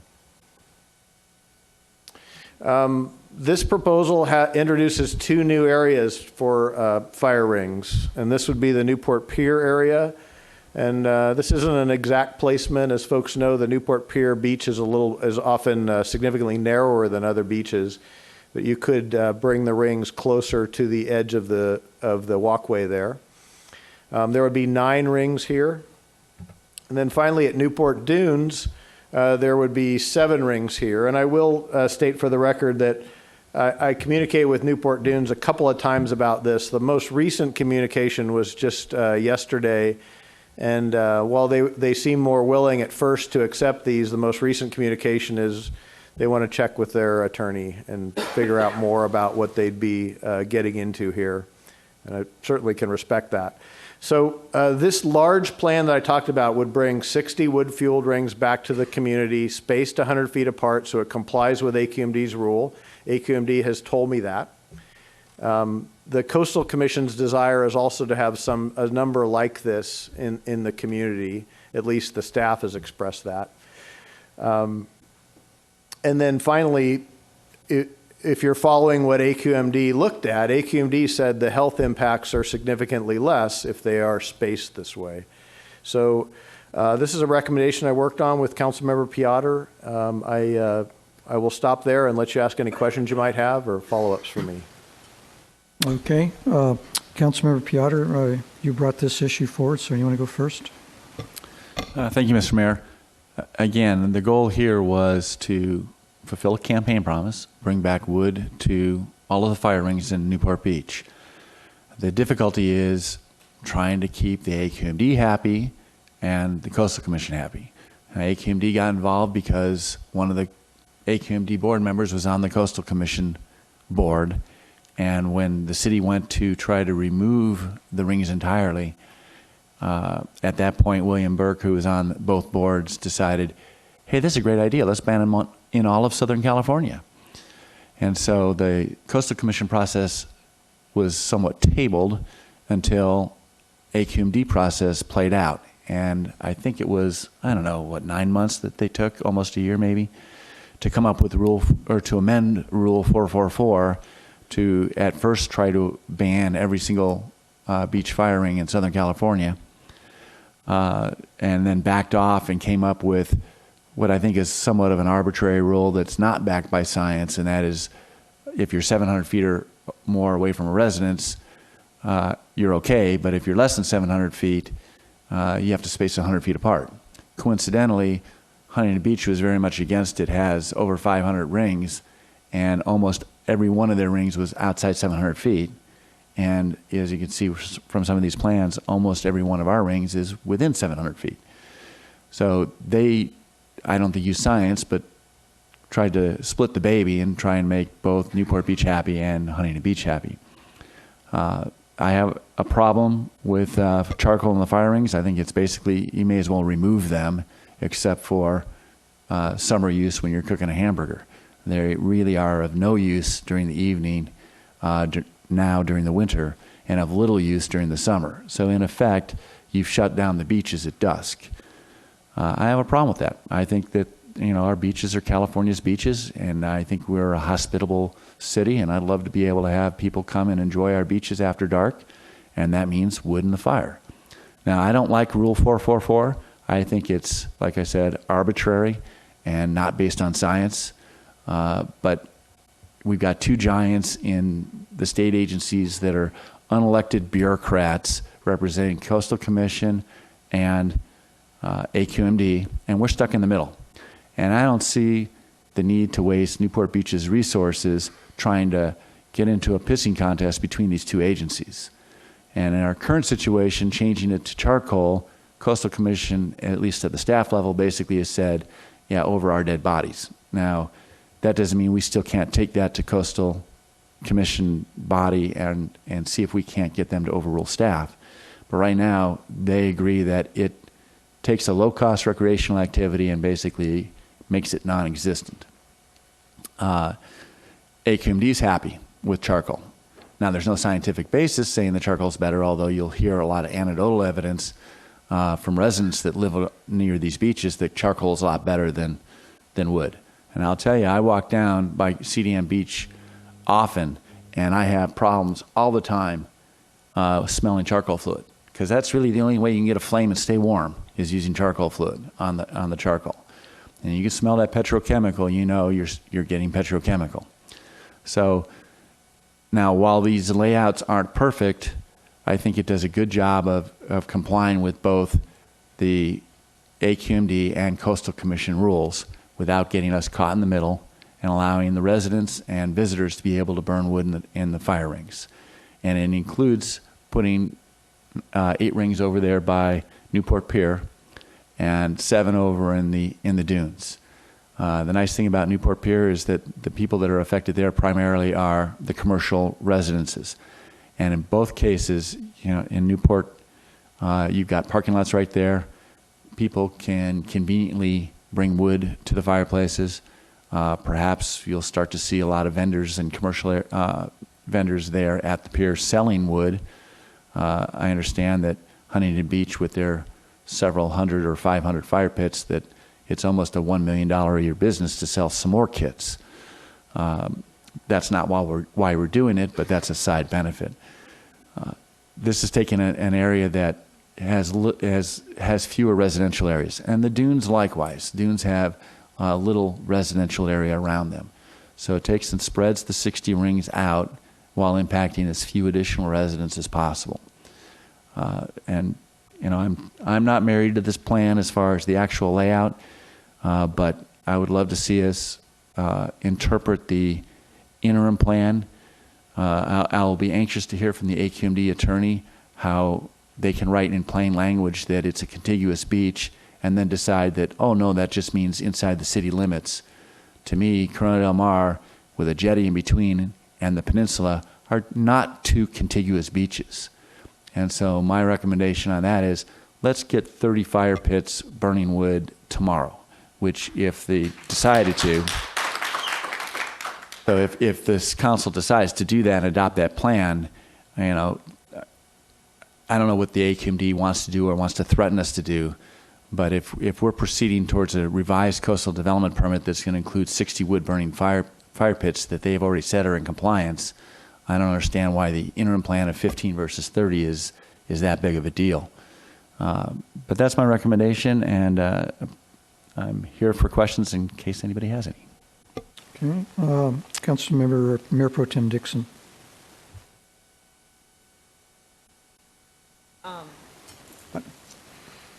The layout is not set in stone, no pun intended. So, Mr. Kiff, could you conceive of a layout where it extends the entire X number of miles down our beachfront?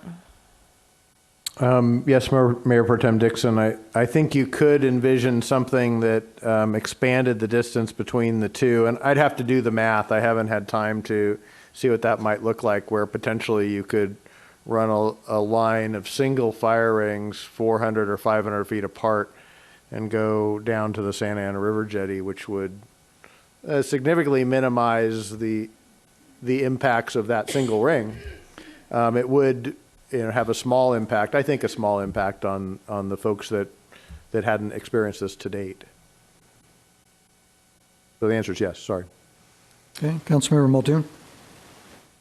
Thank you, Mr. Mayor. First off, I'd like to commend the city for this great proposal. I understand that there have been many outside forces looking to interfere with what the citizens of Newport Beach clearly want. The people have been duped.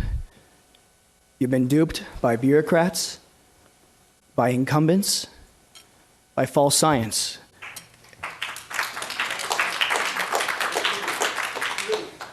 We heard you. You elected us, in part, to return more of your rights. It's old tradition to have wood burning at a fire pit. What a crazy idea.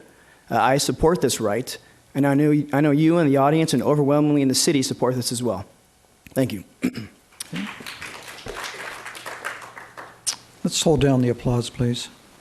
Councilman Curry. A couple of questions for staff. Have we looked at the cost of implementing both a dual charcoal and wood system on the beaches? Do we have a sense as to whether or not there will be cost impacts to that? We do. I'm going to see if I can blow this up a little bit more so you can see it. Test my computer skills here. We do think that the most costly plans are the ones that have the mix, and that's because Laura Detweiler's here, and she oversees the Park Patrol and the recreation staff that have been doing this work previously. I'll stop here. I think you can see this move over a little bit.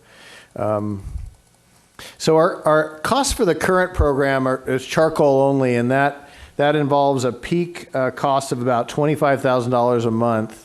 And almost all of that is our staff time in the security firm that we work between 8 and 10 p.m. because I don't like to have our staff out there. Recreation, the people in recreation didn't get into recreation to be out at the beach after 8. But the average is about $16,000 a month. You can see these different plans. The permanent plan, the all wood plan, we think would be the least costly to implement. The mixed plans, more costly. The one that you actually mix like a 50 and 50, and you can't reserve, say, West Balboa for just charcoal would be even more costly at up to, in the peak, about $51,000 a month, which is a pretty big deal. I don't know if that answers your question, Mr. Curry, if you want to follow up. During this last summer, when we had charcoal only at all of the beaches, were we able to draw conclusions about attendance at the beach during the time we had charcoal? It's a bit anecdotal. It's not as scientific as I would prefer. We did see the rings were fairly popular, always busy, and the times that the rings had traditionally been busy, most people were cooking food, as Mr. Piotr mentioned. We didn't observe a significant downturn later in the evening, but certainly if you go out there this time of year, it's dead quiet, and I don't know if that's because of the charcoal or whether that would be ordinarily if we had wood out there as well. During the time we were implementing this system, did we have occasion to talk to the residents about their about the impacts of charcoal smoke relative to wood smoke on their homes? We did. I think generally the residents nearby would say that the charcoal only was much less smoky than the wood-fueled ring scenarios. In the year that we've had this, once we sort of got through the implementation period, have you had emails or letters one way or the other from people saying, I'm never coming to Newport Beach again, or thank you for fixing the smoke on my beach, or words to that effect? What was sort of the tone of that? I know we've had several emails over the last week. I think previous to this discussion, it's been pretty quiet. Our our staff would run into individuals out there who had brought wood. They would talk to them about why the rule exists, and some would go to Huntington. Others would get a bag of charcoal and stay with us. Generally, though, I haven't heard much either way in terms of emails on whether we like it a lot or don't like it a lot. Okay, thank you. Okay, Councilmember Petros, do you have anything at this time? Okay, Councilmember Duffy, anything at this time? Okay, I'll open it up to public comments. I've been contacted by two people representing different points of view on this, so I'm going to ask them to come up first. Mr. Peters, would you come up first, then Mr. Doug Swardstrom. Thank you, Mr. Mayor, members of the council.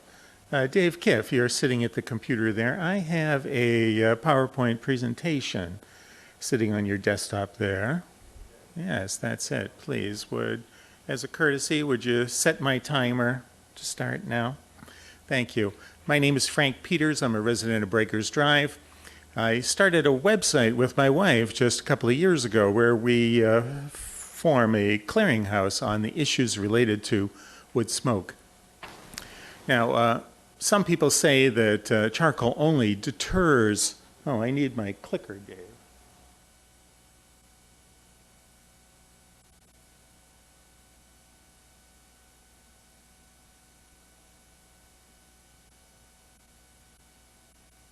Pardon me for that.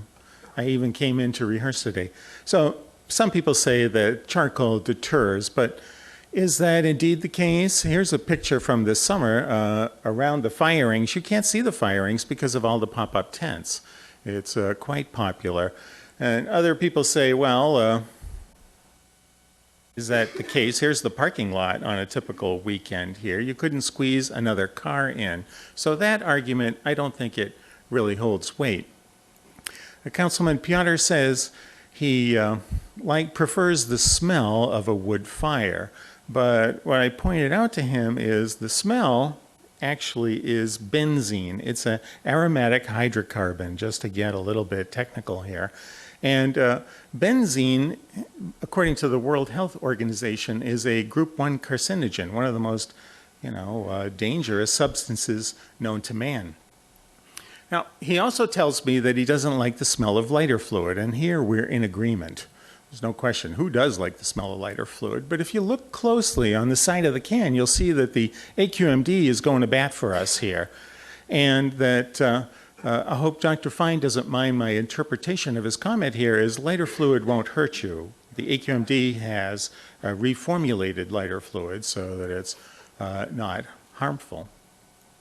So in my conversation with Councilman Piotr prior to tonight's meeting, I think his last argument was, because I had a rebuttal for everything else, is we campaigned on this. But is that good public policy? I think not. When you look around town, you'll see here we are at the Irvine Company at Corona Del Mar Plaza, where many of staff go for coffee. You see signs like this, smoke-free environment. That's what their customers want. That's what healthy lifestyles demand. It's ironic that on our beaches now, you can't smoke a single cigarette on the beach. And again, according to the AQMD, they define a single fire pit equivalent to the secondhand smoke of 800 cigarettes. So that's supremely ironic. Now let's get technical just for 1 second here. What's the real problem with wood smoke? It's the PM 2.5. It's that really, really small material there, particulate matter. When we breathe that in, it's so small it goes right through the lungs into the bloodstream. And then the AQMD and others correlate it to heart attacks and premature death. Who's most adversely affected? It's the young and the elderly. So is it any surprise then the World Health Organization comes into play again just a year ago October? This is really a new idea here that particulate matter itself is now a group 1 carcinogen. So when you look at this plan, you may not have known all of these facts beforehand, but now that you do, this becomes, in my opinion, an unethical approach. Thank you for your attention. Thank you. Mr. Swardstrom.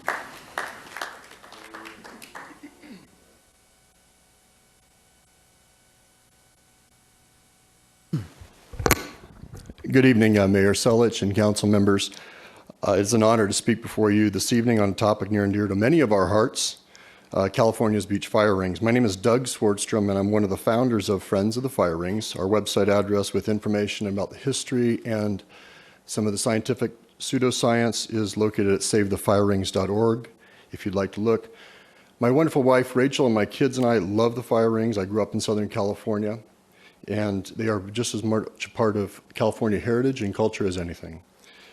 We want to take a moment also to thank Councilman Piotr as well as Mr. Kiff for their leadership in coming through with a compromise, as we see it, that will help move the city forward in a way that addresses the concerns of the Coastal Commission, addresses Rule 444, and it also addresses the will of the people. That's 60 wood-burning fire rings spread out in Newport Beach. We hope this is a new day in Newport Beach, a new day that to move forward with workable solutions is provided in the city staff report recommendations. In a public opinion survey we conducted, 92.4% of people said they support keeping the fire rings.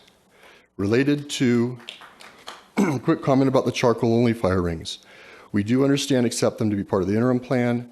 We believe they have been previously adopted was a ploy that adversely affects lower socioeconomic classes.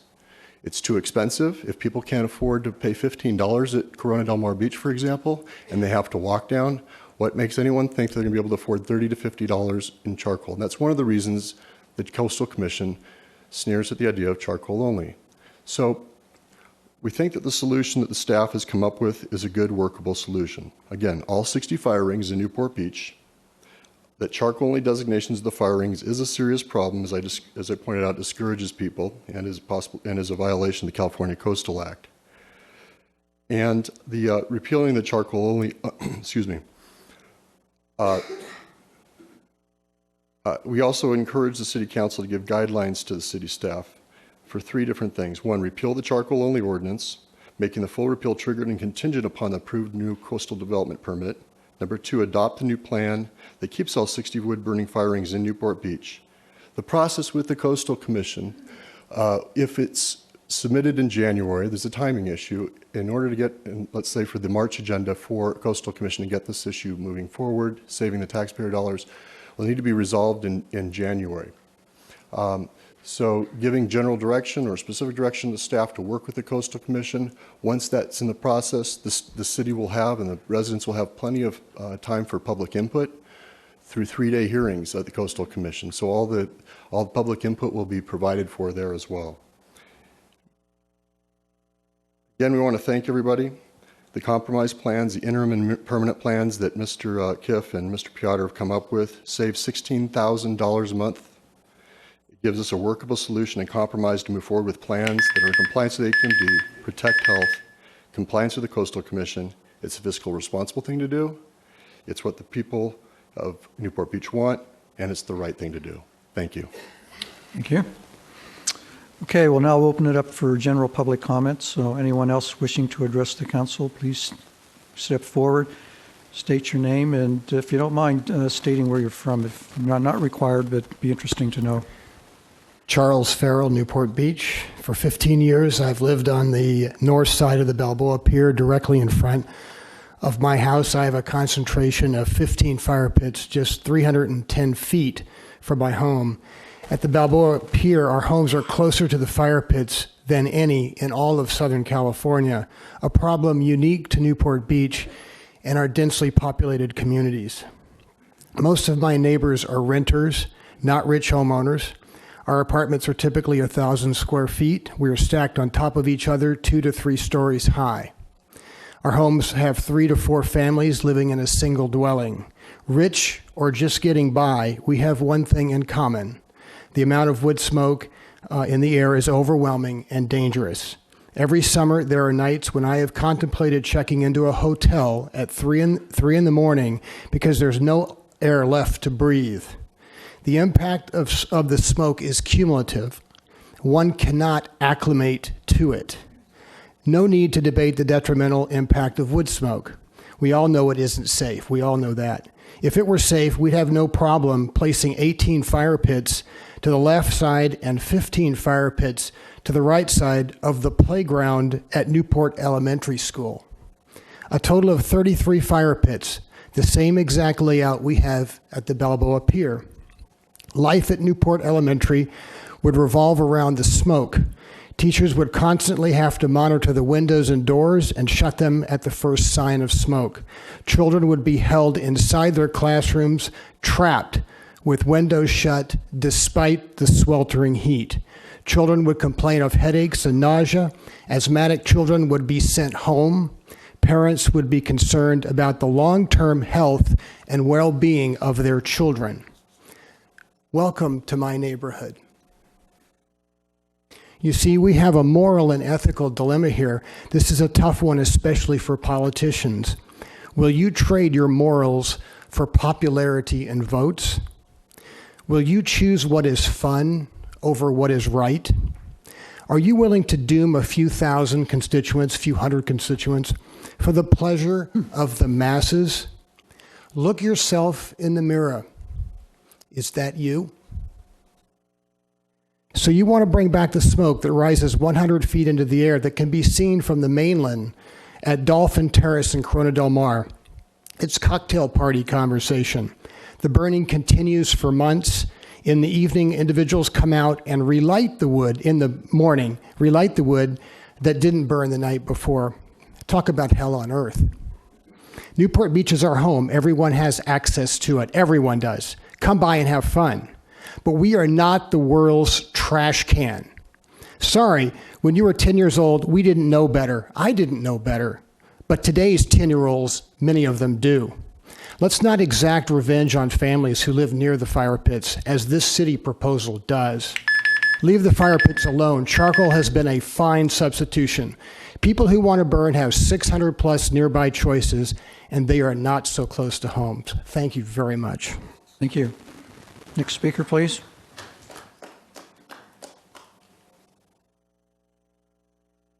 Good evening. My name is Julia Sandercock. I live in Huntington Beach, but I play volleyball regularly down at Corona del Mar Beach.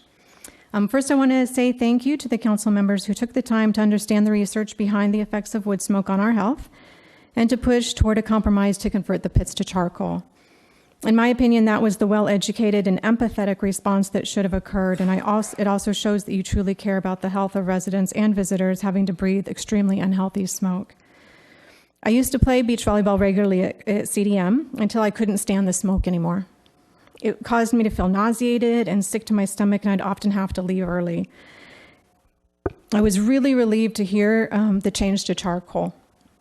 I recently started playing down there again, and it was very refreshing to be able to actually breathe fresh ocean air, as we should when we go down to the ocean to exercise. For all of you who think it's really cool and nostalgic to have wood pits, I ask you to try doing some heavy exercising right next to it for a few hours and see how you feel. The volleyball players have no choice. There aren't enough courts that are farther from the pits, and most of the weekends, the pits are completely full early in the morning. I've seen the same issue in Huntington Beach in the state beach. I play beach volleyball down there as well, and I've actually seen fights almost break out between the volleyball players and the people that are starting the fires, because the fires produce so much smoke that the volleyball players start feeling really sick. And I've seen a lot of tension down there because of that. We go to great lengths to protect ourselves and especially our children from breathing secondhand cigarette smoke, yet few people I talk to have any idea that wood smoke is actually 12 times more carcinogenic, i.e. cancer-causing, than a similar amount of cigarette smoke. And once inhaled, it harms the body 40 times longer. So it's far more harmful than what we've become so careful to avoid in terms of cigarette smoke.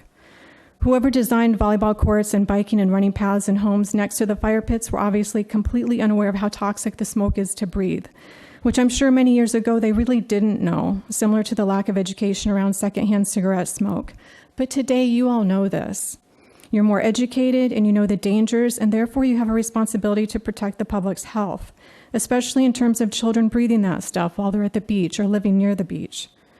I'm sure you know from AQMD testing that one evening, only one fire pit emits as much pollution as a heavy-duty diesel truck driving 564 miles. I'm sure you've heard that. If you multiply this by several pits and think of the many children that are breathing that, that's very, very unhealthy for them. It's interesting to me that overturning this decision is even in question, and it makes no sense to me given the education level of people today on this topic. So thank you for those of you who realize how wrong it is to subject innocent people to this smoke to appease a few who may have a lot of money and a lot of political clout and want to enjoy the nostalgia of wood pits. I'm sorry, but it seems very petty and simply wrong given this is about people's health, and this smoke can potentially and very likely increase people's chances of getting cancer, just to have wood versus charcoal. I hope you can see that clearly as well, so please protect us. It's your job, and we rely on you to do that for us. Thank you. Thank you. Next speaker, please. How many more people want to speak?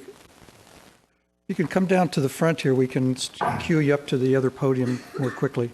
Tom, go ahead. Tom Billings, Newport Beach.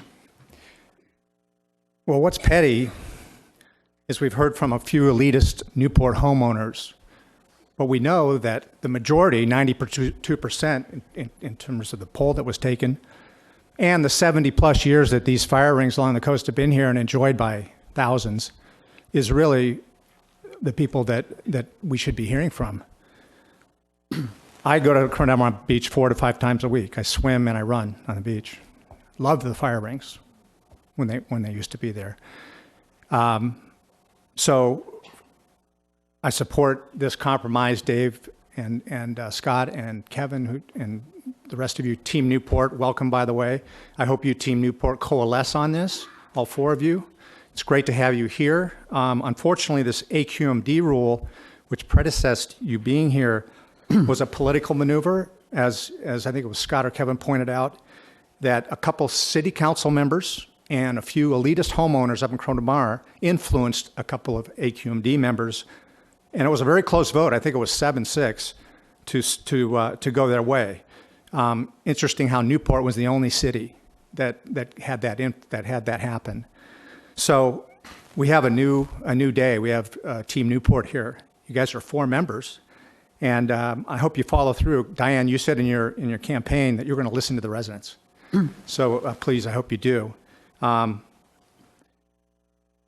this plan that Dave's come up with, I like it as a start. You know, we're going to integrate wood burning with the existing charcoal. And I just hope that at some point we can go back to all charcoal. The rules are arbitrary, the 50 feet, the 100 feet. The scientific evidence is not, really sound, based on other reports. So it's Which other reports, Tom? Just based on other experts. I think Jim Mosier can speak more clearly on that because Can you name one? I can't, no. But just in the previous testimonies I've heard. But it's a classic case, AQ&D, of government overreach. And, if it ain't broke, don't fix it. It wasn't broke for 70 years, and now just Newport Beach comes in to change it. So I hear from these people who, are down there playing volleyball or happen to live right across. They're choosing, unfortunately, to be in those areas, and they're going to, smell the smoke. But I love to see the non-Newport Beach people coming down and enjoy these and enjoy our community, and they love the fire rings. So, again, I'm speaking, I'm repeating what is said in all the previous meetings that transpired over last year in support of this. And thank you, Scott. Thank you, Kevin. Thank you, Duffy. Thank you, Diane, for being a fresh thought on our council and really, taking a stand. Thank you, Tom. Roy, if you can just hold up a second. I've had a request from Assemblyman Travis Allen to speak next, so I'll honor that request, and then Roy, you'll be up next. Yeah, but he's my financial advisor. Shouldn't I go before Travis? I'm not opining on that. I get him tickets to the fights all the time. Travis.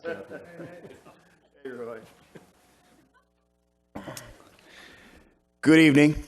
It's a pleasure to be in Newport Beach today. As you know, I represent the city of Huntington Beach as well as 12 other cities in parts and whole of 12 other cities in Orange County. I was elected 2 years ago. I'm a local financial advisor. I thought the state was going in the wrong direction. I thought the state was taxes were too high in California. The government was getting too big. And there were too many things that were starting to interfere with our lives and our freedoms here in California.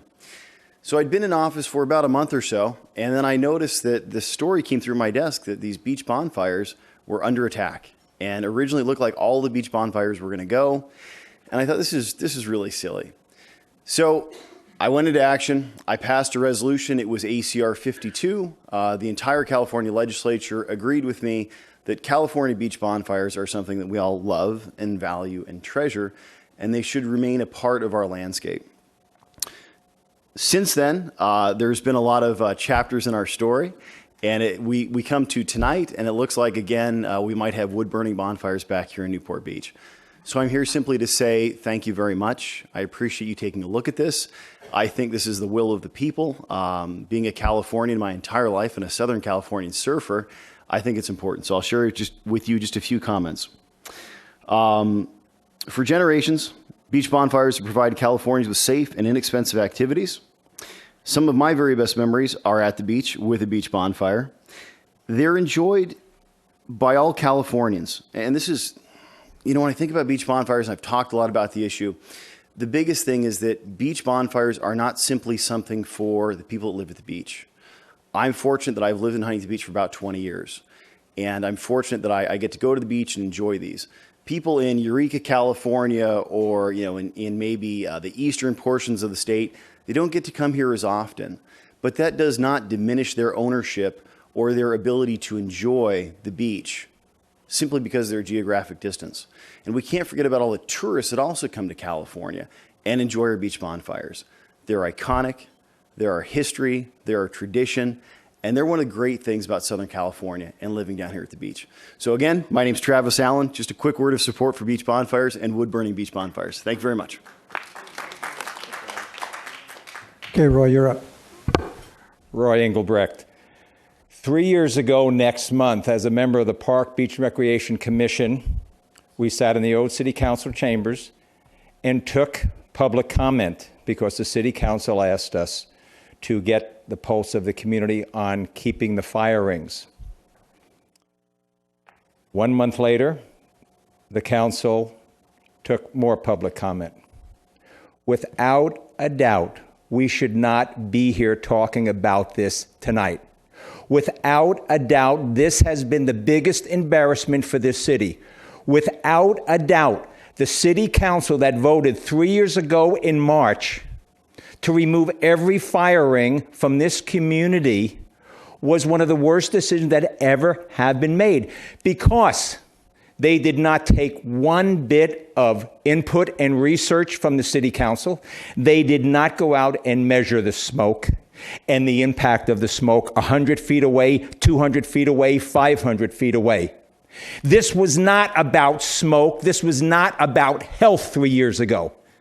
This was about residents in our community who did not like the looks of people coming down to our beaches, and that was wrong. The city council had a moral obligation to see that, and they didn't. They voted 7-0 without any discussion, and we are here 3 years later. Hundreds of thousands of dollars have been spent.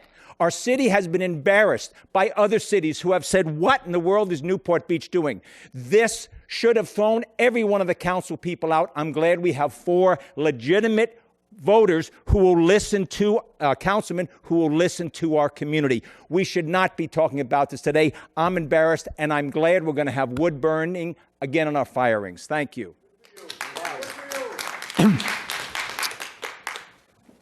Hi. My name is Elizabeth Schaefer. I'm a resident, and I'm one of the people that I'm hoping that you'll listen to because I have asthma. And smoke, wood smoke in particular, is one of my triggers. I've been to the emergency room more times than I can count after smoke exposure. I clearly remember the first time I landed in the emergency room after wood smoke exposure. I had been to the river with friends and were standing around a bonfire. I remember the ER doctor, I was 24 years old, standing in front of me and shaking his finger in my face and saying he had just had a 34-year-old patient hospitalized for asthma, and she died because her heart stopped due to lack of oxygen. The second time I went to emergency for wood smoke exposure was after I was at my sister's house, who had a wood-burning fireplace that leaked smoke into the house. I then understood the seriousness of the situation and saw that part of the solution for me is to limit my exposure by not going to the beach when fires are burning. So I am limited to enjoying the wonderful amenity of having the beach, and I live right there. I need daily inhalations of Advair, which cost me $50 per inhaler. I carry a rescue inhaler everywhere I go and must make sure that I have one in my pocket always. These inhalers are $40 a piece. I wonder about the long-term effect of inhaled steroids, but they keep me out of the emergency room. I have lived here at the beach for 34 years, and each year the amount of beach fire smoke increases. More and more people crowd the beach, starting fires early in the day. Limiting exposure means rolling up the car windows when I pass the beach, never riding my bike at the beach in the afternoon or evening, closing the windows in my house and skylights in my home from afternoon through night. I installed an air cleaner on my furnace so I can filter my indoor air during the summer when fires are burning. My health issues are real. I'm sure there's many people that are your citizens that live in your city that have health issues like mine, and you should be protecting them too. Creating particulate pollution is a choice, but breathing is not. Thank you. Thank you. Mr. Mayor, members of the City Council, my name is Kurt Weiss. I'm the General Counsel for the South Coast Air Quality Management District. The interim plan and the final plan that Mr. Kiff has outlined for you tonight will comply with the district's Rule 444. However, the intermediate step between the interim and final plans, which requires an interpretation from the district that beaches at Big Corona and at the Balboa Pier are not contiguous, that part of the staff proposal will not comply with Rule 444. And I can explain for a moment what that contiguous requirement is all about. It had to do with the beaches at Dockweiler State Beach, which are in the city of Los Angeles, and at Cabrillo Beach, which are also in the city of Los Angeles, but are separated by the cities of Redondo Beach, Manhattan Beach. The city of Los Angeles raised the concern that if the beaches at Dockweiler and Cabrillo were aggregated, they were limited to 15 fire pits. And so for that reason, this non-contiguous requirement was created, but only in circumstances where there's another jurisdiction that separates beaches. The staff report that the rule is based on is really clear on this point. This is not the first time this issue has come up with the city. We wrote the city a letter in November of 2013 outlining this position. So the city would be in violation of Rule 444 if that intermediate step is followed. The good news is, though, that both the interim plan and the final plan can easily be implemented without taking that intermediate step, which will put the city in violation. And I'd be very happy to work with Mr. Kiff to bring that about. And also be happy to answer any questions you might have. Councilman Petros. Yeah, I appreciate you taking time out and being here. But when I look at this notion of contiguous, I don't go back to the legislative digest because I wasn't there. I don't know that discussion. But Webster says contiguous means touching or in contact, that they are together. There's this huge body of water called the jetty and the bay that separates those two pieces. How you can, in your mind, conceive that they are contiguous is beyond me. They're not. There is water, a different element than sand between the two. How do you respond to that? Yeah, all I can do, again, Councilman, is tell you that this contiguous requirement was designed to address one very particular situation, the situation of Dockweiler and Cabrillo, and where there are intervening jurisdictions between the beaches. And that's exactly why the requirement was put in the rule. Well, then you can appreciate if the AQMD runs that fast and afoul with the use of the English language in their legislative mandates, you can understand why we're confused and why we don't necessarily agree with what you're saying. Yeah, I certainly do apologize for any confusion that the use of language has created for the city council. Well, I would hope I would hope that maybe we can work on that as we do go from an interim to an ultimate, if that's the will of this council. And again, I'd be more than happy to work with Mr. Kiff on this. Thank you. Thank you. Mr. Piotr, I think you have a question.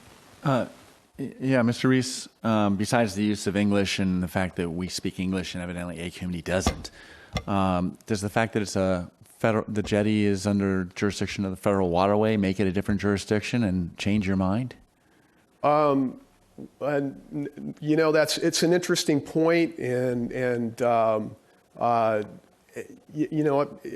I'd be happy to look into that. I wasn't aware that the jetty was a federal property. But the jetty's not, but the waterway is. The bay? The channel, right? Yeah. And the fire pits are over a mile apart from each other. I mean, the distinction is 100 feet apart or 50 feet apart. So what you're saying is that we got two non-contiguous beaches that are over a mile away from each other, and you guys are saying that no, they have to be 100 feet, they can't be 50 feet, even if you limit it to 15. Yeah, I have a problem with your use of English, so I guess we can leave it at that. All right. Yeah, thank you. Thank you. Okay, next speaker, please. Good evening. My name is Tom Sweat, and I want to congratulate Team Newport for winning and coming in here with some new fresh faces into this old school awesome place, Newport, which was founded by James Irvine, a great man, and we need to remember our history here. I was born in Hogue and third generation from Lido. My family actually owned South Coast Shipyard, which helped build boats and win World War II. This is about deceit, manipulation, and control, and false propaganda. There is no epidemic with fire rings or wood-burning bonfires. There's no proof over almost nearly 100 years of no proof of respiratory deaths.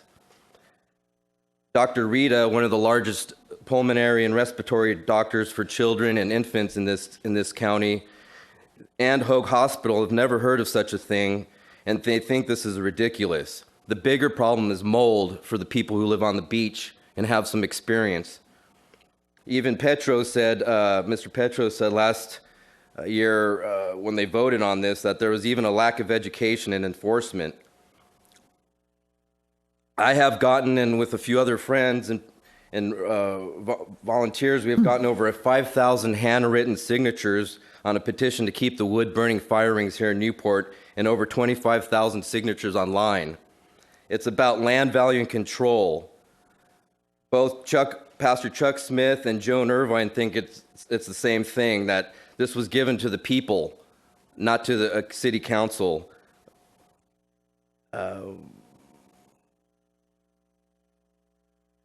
Smoke bothers pests.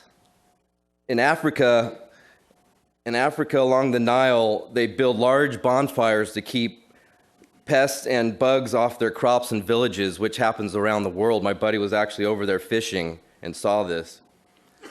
Dr. Julia Lester, and an employee for 15 years for the AQMD, can contradict everything the Peters say. There is less fire ring use with charcoal. Excuse me, I've been battling a cold here. There is less fire ring use. I am healthy, besides this cold. And I can go down and be around the bonfires with wood for hours, but with charcoal, 5 or 10 minutes. The mayor just smelt some. I have proof. We have pictures and video that there is less use, and people are leaving at dusk. They're leaving the bonfires, Big Corona and Balboa, and going to down south, Doheny, Aliso, or Huntington Beach. It's so sad to see our last city council make Newport Beach a a lying city and a mockery. Let's stop this disrespect to our community and to the world and stop the frivolous spending to try to control us. Would the neighbors or residents who live near the bonfires be, if they spread them out, would they agree to that compromise if we spread because when they're together, they accumulate one big smoke plume. I don't know why they're so close together. When I was a kid, they were a little further apart. And You about ready to wrap up? Yes, sir. One last thing. Also, on our survey, I'm also one of the founding members of Friends of the Fire Rings. We have a survey of 87.3 respondents said they would be less likely to use the fire rings if they were charcoal only. We have videos and interviews on that. God bless you. God bless America. Sir, do you mind telling us where you're from? Newport Beach, third generation. Terrific. Thank you. Island. Good evening, Honorable Mayor, members of the City Council. I'm Barbara Peters. I live in Corona Del Mar, near Big Corona. What's driving this crusade to bring back wood-burning fire rings? I asked Dave Kiff if the city had received any resident complaints about charcoal, and he said no, except from Councilman Piotr and Friends of the Fire Rings. Who are the Friends of the Fire Rings, and who funds them? They're not who you think they are. There's a man in my neighborhood, Howard Amundsen Jr., who put a huge Save the Fire Rings banner on his house. Because I knew how harmful wood smoke is, I wanted to learn more about him. I learned his company, Fieldstead & Company, donated $60,000 to Friends of the Fire Rings. Coincidentally, Friends of the Fire Rings is run by a former Fieldstead employee, an Irvine resident who worked with Amundsen in the past on other divisive political causes. They hired a lobbyist in Sacramento seeking to overturn an air quality regulation that protects public health of beachgoers.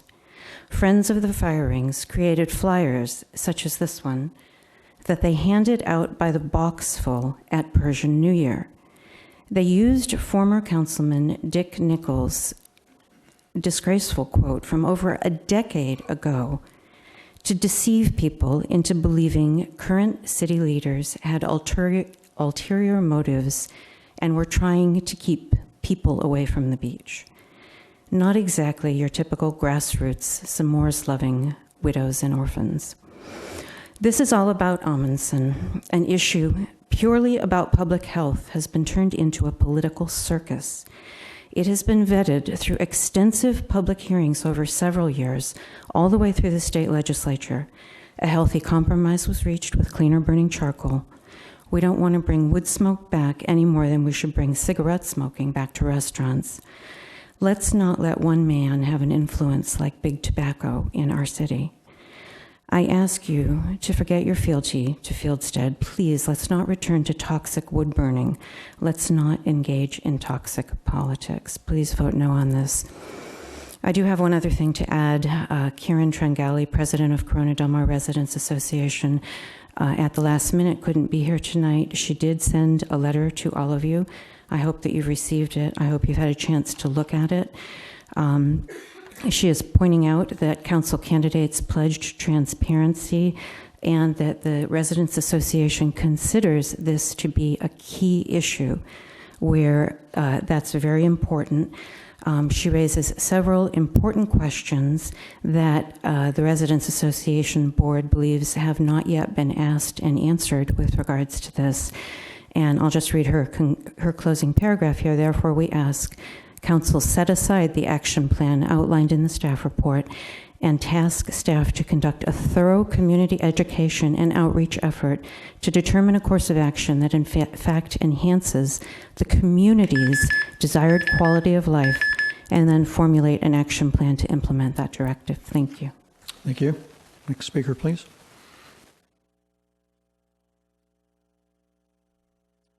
Mayor Selich, Congress members or council members. My name is John Fossum. I'm a resident of Corona Del Mar.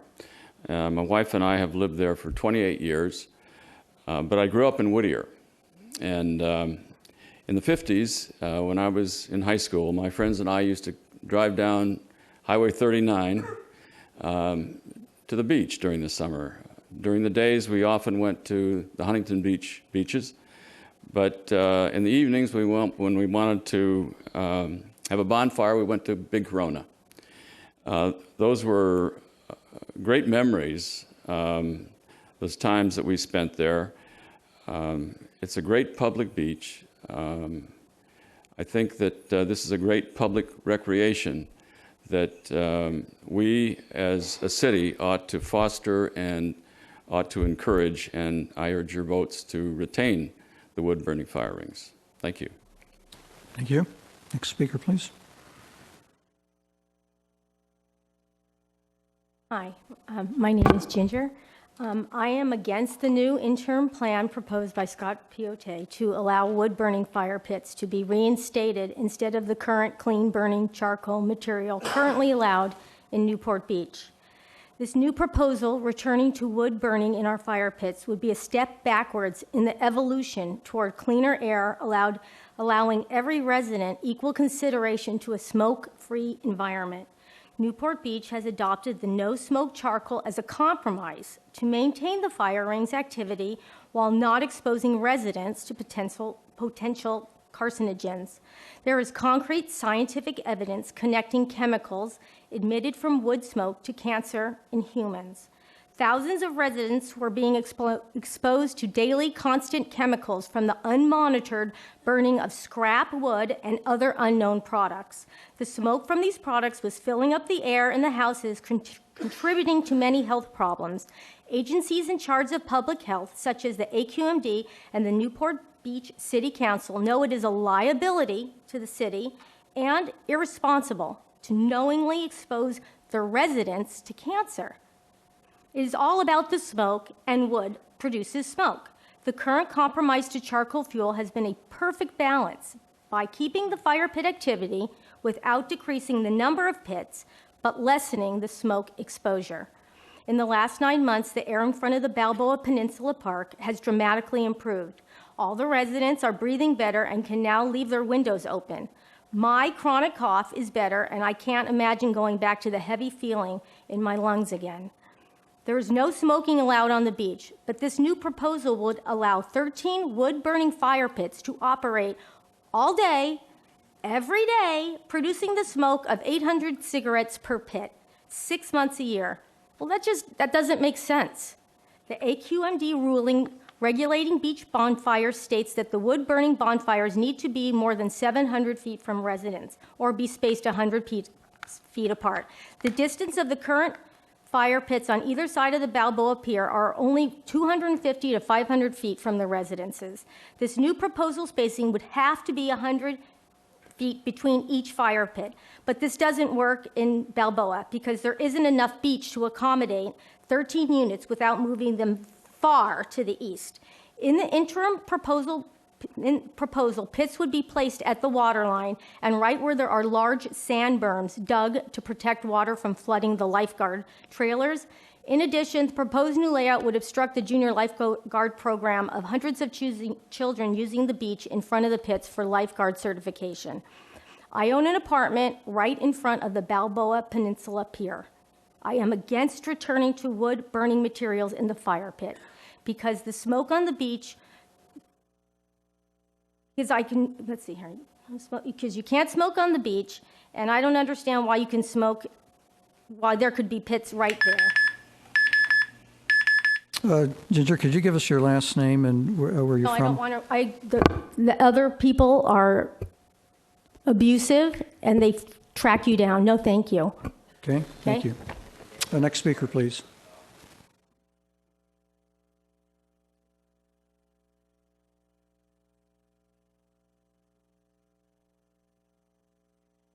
Good evening, Mayor Selich and members of the council. My name is Nancy Skinner.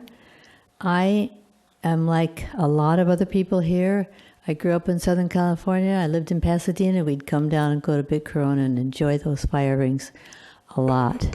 And I have to say that all of those things are true, but it is beyond my comprehension that we wouldn't pay attention to the health of people who are negatively affected by those fire rings. I have to compliment the previous council for making that tough decision at the time that this is something that's so important. Health of people is important, and I had actually thought that we'd come to a really good compromise using something that maybe people could still enjoy the fire rings, still have their s'mores and their hot dogs, and still have a nice time together and not be a health problem for those around us. I just can't even imagine that you would make a decision knowing what you're hearing tonight and still allow this to happen when there's so much concern about the health. I love those fire rings. I'm sad to see the wood ones go, but I do know from what you've told me that they are available and with wood burning in Huntington Beach, very close to us, and other places nearby. It's sad that we've reached this point, but we didn't know that wood burning was that bad. Please give that your equal consideration to what you hear tonight. I appreciate that. Thank you. Thank you. Next speaker, please.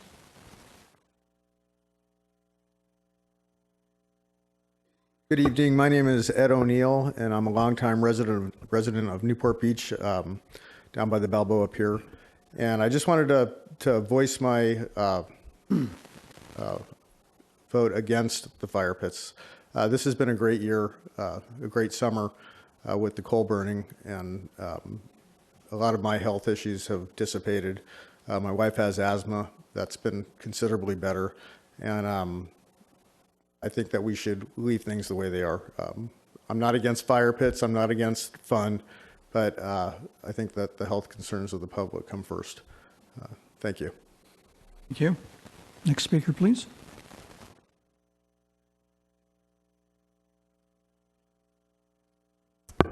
Mayor, council members, and members of the city staff. My name is Suzanne Sandmeyer. I'm a resident of Corona Del Mar.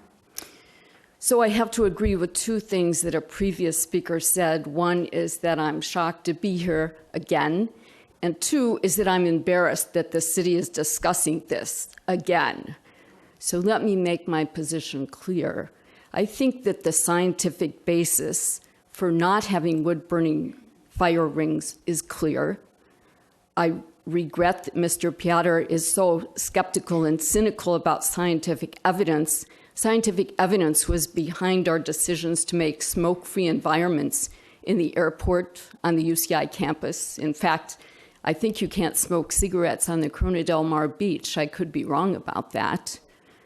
When we passed the rules that would move us forward to a more smoke-free environment on the Corona Del Mar beach, I was proud of our city. As in the 50s, when California led the fight to reduce air pollution, I thought we were going to be leaders. I was embarrassed when, after the AQMD came out with, but scientific evidence, the World Health Organization, researchers at the UCI campus came out with evidence about how severe wood-burning smoke can be. The conversation about what we would do here on our beaches devolved into talking about whether we would make money from parking, whether people would stop coming to the beach. Really? The parking lot is so full that streets all the way throughout the area of Corona Del Mar are completely parked up in the summertime. I don't really think that's a problem. We're talking about 50 or 60 fire pits, and there are thousands of people down there on the beach. So if we come back to the issue of health then, I would just urge you, if you can really look in the mirror and say that you're going to vote because people have nice memories, we all have nice memories. My husband has lots of nice memories of smoking. He can't even watch certain movies without wanting to start smoking again. But his most recent memory is of surgery for throat cancer over at UCI MC. So I urge you to please seriously consider that you're the leaders of our community, not the followers, and the issue really should be about people's health. Thank you. Thank you. Next speaker, please. Michael Withrow, and out of Placentia. Hearing some of the comments made about health and everything, I lost my first girlfriend to cystic fibrosis, and she couldn't breathe because of it. It's a Northern European hereditary ailment. It cuts off your lung capacity. And when she passed away at the age of 25, 90% of them didn't make it through high school at that point. They're living a lot longer now due to technology. However, living in the Newport Beach area, living around Inglewood, living out at Burbank, you complain about air pollution, noise pollution from airports. They were there first. Don't put yourself down near the problem then. And I put a call in to the AQMD a number about a year and a half ago, 2 years ago, when this was breaking as an issue, and left a message on to one of the staffers. Never heard back. But how many years or decades of this air pollution caused by these fire pits compares to about 5-10 minutes when our hillsides are going to burn? You see those great big pillars of smoke. This is ecologically necessary for our environment to have these brush fires happen every so often. And 5 to 10 minutes of one of those brush fires puts out far more air pollution than does these fire pits. I recommend that this council go with the new plan, and because it's not only cooking on a charcoal, but it's the ambiance of the flame. That's why so many homes have fireplaces, to just watch the flames because they're relaxing. You do that same thing down at the fire pits at the beach. Thank you. Thank you. Next speaker, please. Hi, my name is Michael Glenn, resident of the Peninsula. I live about 300 feet away from the fire pits. I ride my bike up and down the boardwalk almost on a daily basis, so I have regular encounters with what's going on there. What I can tell you is, for those of you that believe in the free market, that the residents do not believe this is a problem. Why is that the case? There are almost no places up for rent in any of these areas next to the fire rings. The people that rent have the ability to leave if they want to. They don't. They stay there for decades renting. The owners also stay. This is an area that is highly sought after for people to live. It's not somewhere where people are fleeing. Now, I'm not going to say that there are not health problems caused by smoke. Certainly there are, as there are with cars, as there is with the butter. I try to avoid butter. I'm susceptible to it. I will not eat high butter content dishes. It's not something that suits me well, so I avoid them. I'm not going to try to ban butter for everybody else. This is something that many people enjoy, and they enjoy it without any adverse effects. So I urge you to consider that. Also, I would like to thank Mr. Piotr, Mr. Petros for your comments today. But I would urge you to consider the free market aspect of this, as well as the effects of government banning things when it only affects a small portion of the population, which is easily mobile. Thank you. Yeah. Next speaker, please.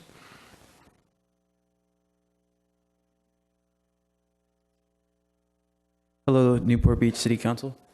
My name is Charles Hellingston. Welcome new members of the council. Excuse me. You could call me a Newport Beach native. I attended Harborview Elementary back in the day, alumni of Corona Del Mar High School. Two of my fellow Corona Del Mar High School alumni host an annual bonfire.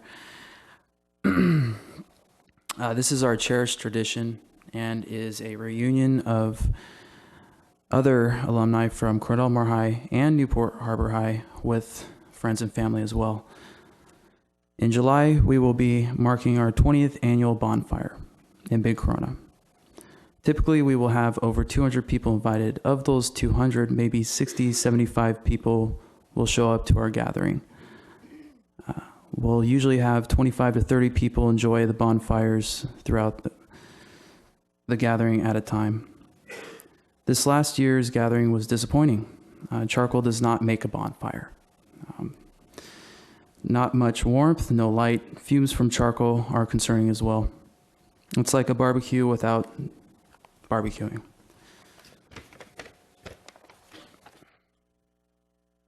Using charcoal is not a bonfire. Please bring back our ability to use wood so we may have our tradition and pastime going forward. There is a rumor I keep hearing about each bonfire is equal to 800 cigarettes. It's not equal to 800 cigarettes. It's equal to a PM 2.5 particle, which is equal to 800 cigarettes. A lot of manipulating of the wording there to spark fear in people.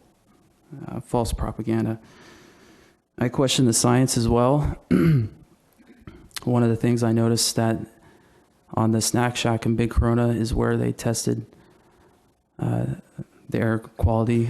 Shouldn't be next to the nearest closest window of a home. A handful of people who are against the bonfires, wood burning they call it, know the bonfires with tradition and part of our culture were here before them. If they don't like them, they should find another beach that does not have bonfires, not try to take away our traditions and a major piece of our culture. They came to the bonfires. The bonfires did not come to them. There are ways that they can coexist with the bonfires where they are. I had some relatives come out for Christmas this year. They got a s'mores kit, and they asked if we were able to have bonfires. It wasn't really worth taking them down there with charcoal to burn, but bring our ability to enjoy and continue our tradition. Allow us to use natural wood. Thank you. Here. Next speaker, please. And Roger Lockhart. I'm a resident of Lido Island. A couple of things that I'd like to address. The first is the issue with the AQMD and the state regarding the issue of whether or not the beaches are contiguous. I think if that goes to court, there's absolutely no question the beaches are not contiguous by any definition.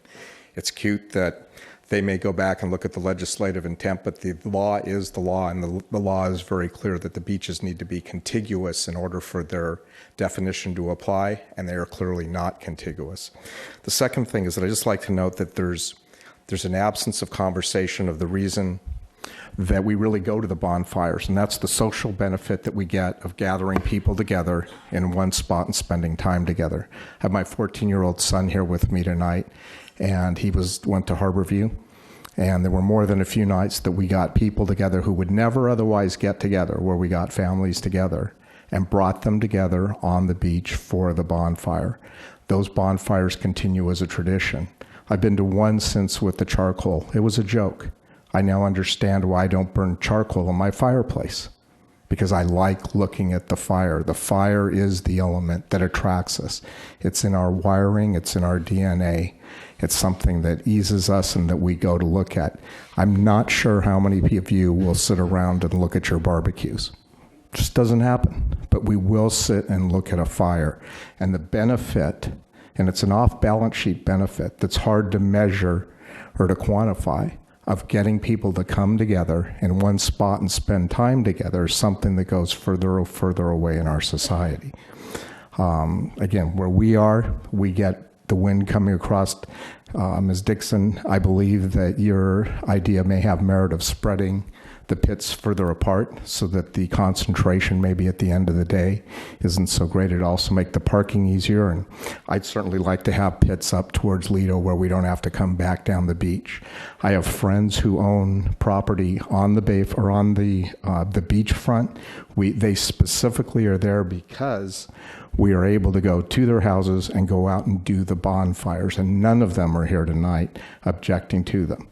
And all of them miss the bonfires. We don't do the bonfires anymore because you don't do bonfires with charcoal. Thank you. Thank you. Next speaker, please. Good evening. My name is Judy Ruth Mullen, and I would like to welcome our new members and thank them, and congratulations. My granddaughter is 7, and I have a granddaughter 7 and a granddaughter that's 5, and we have a Yule log. I don't know if you ever burn a Yule log, but it comes out really pretty in all the colors.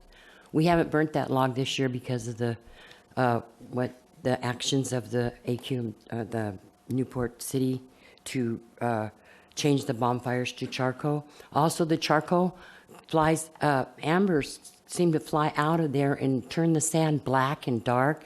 And there's no light from the charcoal burning fire pits because it's very low. So you don't get no light from it or no warmth. So it doesn't compare to the wood burning charcoal. Also, Mrs. Peters comes up here and says, is it really health that she's concerned about? When she is quoted in the registry that she doesn't like the noise in the music that goes on down at the bonfires. Well, the music is a part of our tradition, and so is the bonfires, is part of a lot of family traditions to enjoy the love that is shared when you're at a bonfire, singing songs, and it's just something that's part of us that we've been doing for many, many years. And also, I'd like to bring up a fact that our beaches are becoming more and more desolate. No people there, and that's because of the charcoal has kept them, a lot of people from coming out to the bonfires. And also, I'd like to bring up the fact that eventually it's going to have to come down to the fact of the majority of the people and what the people want. I have taken 3 censuses, and I have also collected over 5,000 signatures to keep the bonfires. And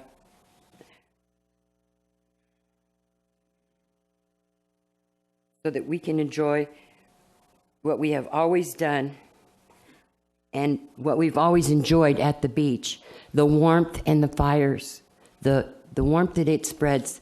I hope that it spreads to your hearts and you can see the love that comes from being around those bonfires. Thank you very much. Thank you. Next speaker. Okay.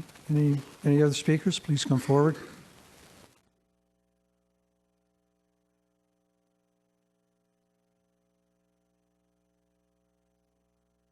Welcome to the new council. I'm Dr. Jack Larson, Corona Del Mar. Been a resident since '69, and quite honestly, the situation with the fire rings has gotten worse and worse. The health of the general public is very important. As you well know, we imposed regulations on our gasoline we have, the smog and everything else, because we're finding out how bad it is for our health. This article about the health effect of wood smoke is backed by 10 scientists. Now, tell me, is that politics or what? But anyway, what I want you to do is think about the general health of the public and the general health of us on the beach. The Corona Del Mar beach is rather an odd situation in the sense that the bluffs act as a halt for the current air. It doesn't flow through like it does in the river or section or in, say, Huntington Beach. But we do have that situation where inversion layers create such smog that we have to close our windows and sliders at night. I hope that you will consider that and not impose smoke on a few residents in order to satisfy a political agenda. And I want to thank you. Bye. Thank you. Okay, I think that was our last speaker. Anyone else? Well, come on down.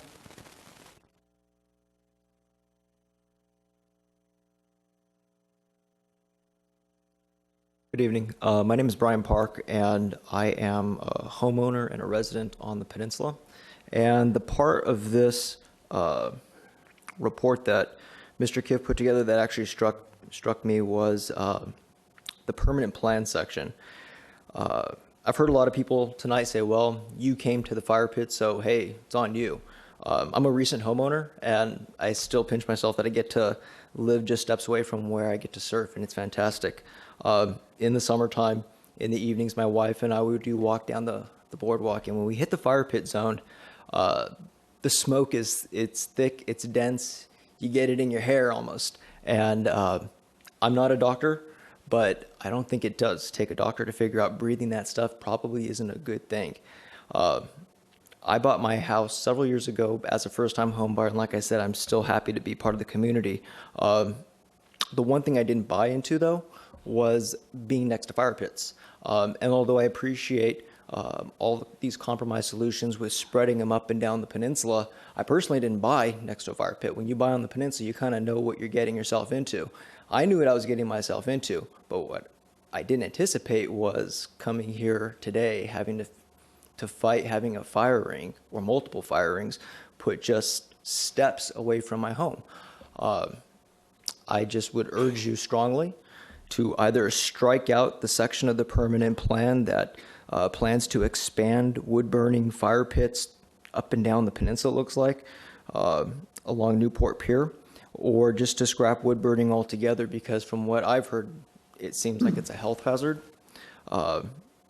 The other issue I wanted to raise is I do surf at Blackie's, which is the Newport Pier area where the proposed permanent plan will have 9 wood-burning rings.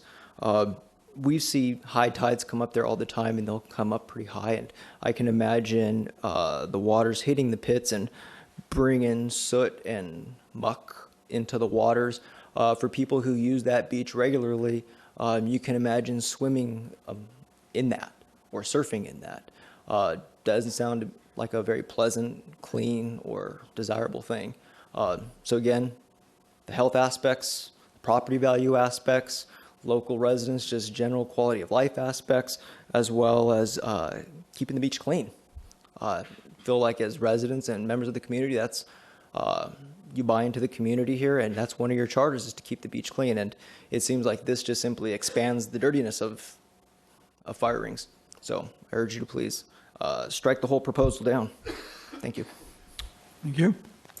All right, is that it? Okay, we'll close public comments. I want to thank everyone. Obviously, strong feelings on each side on this, and appreciate you respecting our time periods for comment. And I'll bring it back to Council. Councilmember Piotr.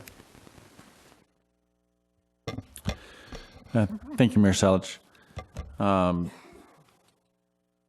Well, I think I'll start out by, I don't know if the chair would entertain a motion. I'd like to move that we implement the interim plan as the first item on the list. And I would move that we implement the 30 pit plan. Okay, is there a second to that? I'll second. Okay. Do you wish to speak further to your motion? Thank you, Mr. Mayor. One of the things that didn't come up a lot, we have to do something. We've got a coastal development plan before the Coastal Commission for all charcoal, and all indications are that it's not acceptable. So, we are not in compliance with coastal, and if we change it all to wood burning today where the pits are, then we're not in compliance with AQMD. So this proposed plan does two things. It takes an interim situation until we get a coastal development plan approved that brings back as many as we can while complying with AQMD. And then the permanent plan would bring us into full compliance once the community development plan has been approved by the Coastal Commission. One thing to note, the cost of implementing either an all charcoal plan or a mixed charcoal and wood plan comes out to about $250,000 a year, which coincidentally is almost exactly what the proposed rent is that we're going to get from the new Lido House Hotel on the old City Hall site. It's a significant amount of money. And so we need to do something with it now. And the all wood plan is not only, I think, the most attractive to both residents and visitors, but it also is the most economical. So, Mr. Mayor. Okay, Councilmember Dixon, Mayor Pro Tem Dixon, excuse me.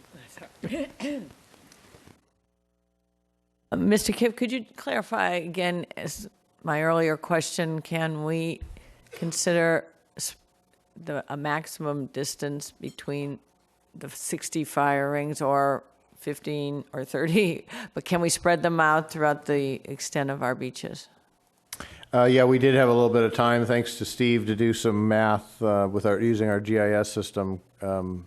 You could let's say you put 52 on the Balboa Peninsula side of the jetty, and you put 8 at Corona del Mar. You'd spread the 8 out by 100 feet without significantly impacting the footprint. The 52 would be spaced about 515 feet away from each other. So there'd be one, then 515 feet later, there'd be another.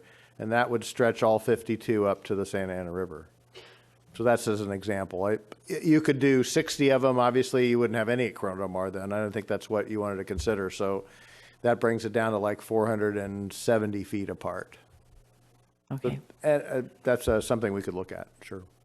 All right, thank you. Councilmember Curry. Well, let's talk about why we're even considering this tonight. That's a question that a lot of the audience have raised. It's good to know, as Mr. Piotrs noted, that there are 600 wood-burning fire pits next door in Huntington Beach. There's more than 700 up and down the coast in all of Southern California. There are none in Long Beach with 500,000 people, none on the city beaches in Laguna Beach. I grew up in Long Beach. We went to the fire pits when I was growing up. We went to Huntington Beach. We were not traumatized. We were not discriminated against. My father did not go broke by driving the 5 miles down the coast to enjoy the wood-burning fire pits in Huntington Beach. In Newport Beach, we have 60 fire rings. Now, we've worked tirelessly, I think, with the community to try and find a strategy that addresses the very significant health issues. And I just say anybody who denies the health impacts, particularly given the testimony of the people who have spoken here tonight, should be ashamed of themselves. I mean, they really should. The "I'm not going to believe it because it's inconvenient" approach to science is simply unacceptable if you're in elected office, in my opinion. Now, we found a strategy that worked. And in fact, we had an increase in the usage of the beach. We had 5,000 more people in July at Balboa Beach. We had 2,800 more at Corona del Mar during the summer of the charcoal pits. So the question is, if you can have a beach like Long Beach or Laguna Beach with no fire pits at all, and you can have 600 fire pits that are completely wood-burning fire pits in Huntington Beach for anybody that wants wood-burning fire pits, why shouldn't there be an alternative for somebody who wants to go to the beach and enjoy the fire pits, but have a clean fuel alternative? Anywhere at all?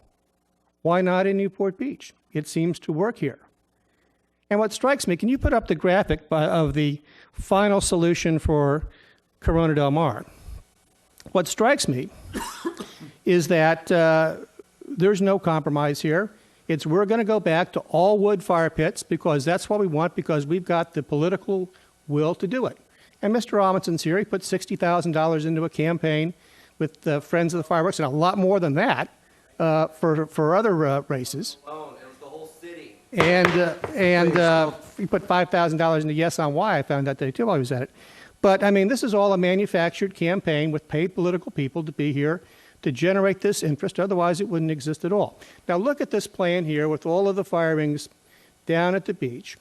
All of the fire rings at Corona del Mar this summer were inundated by water, and all the stuff in them got washed out on the beach. Here we see a situation where all, whatever this is, 6 of them down in the corner, would be inundated frequently at high tide. All of that washed into the surf, washed onto the beach. Nobody would design a strategy like this unless they were trying to accomplish some very awkward political objective. So that's really what we're all about here. That's what's going on. And today we're going to find out whether those candidates who campaigned on listening to the people are really going to listen to them.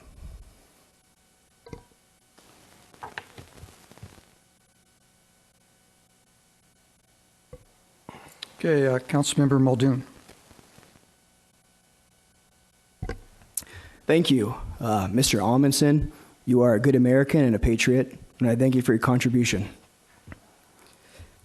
If you decided to move to the nuisance or live by a fire pit, this is a great opportunity for you to further decrease the influence of the smoke. We're following AQMD by spreading them out. Someone still has a choice of using alternative fuel, You can still come and put charcoal in, but most people want fire burned by wood for a reason. I think that no one should be ashamed for wanting those fire pits, and no one should be ashamed for not wanting those fire pits. I hope to have more civil discourse and mutual respect, no matter where we're coming from. At the end of the day, I hope that we're able to, again, put the city first and be good to each other. Thank you. Oh, sure.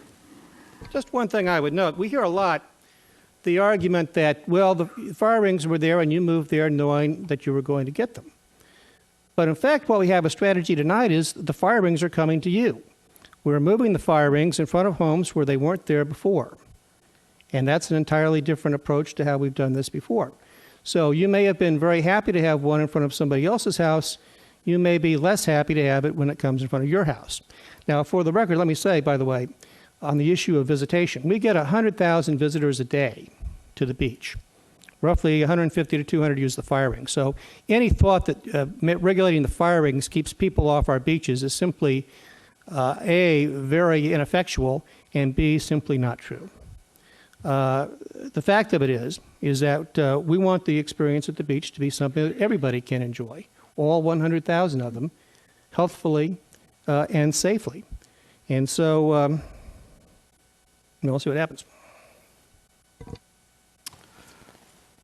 Okay, we have a motion and a second on the floor. Is there any additional comments from any council members? Okay, so, I guess I'll just weigh in here. This is a difficult situation. We went and made the argument of the health issues, and AQMD came up with a standard, if you will, that said if you do it this way, it's healthy. I'm not an expert in these matters, and for all intents and purposes, they are the agency that is an expert, legally anyway, in these things. And so it seems to me that we do have some strategy here to be able to meet the AQMD rules. I am intrigued by the idea of spreading them out along the beaches more. It certainly would disperse any concentration. So it's a difficult decision to make, just given the limited amount of alternatives that we seem that we have to have in front of us to deal with this evening. So with that, I'll call for the question. Please vote.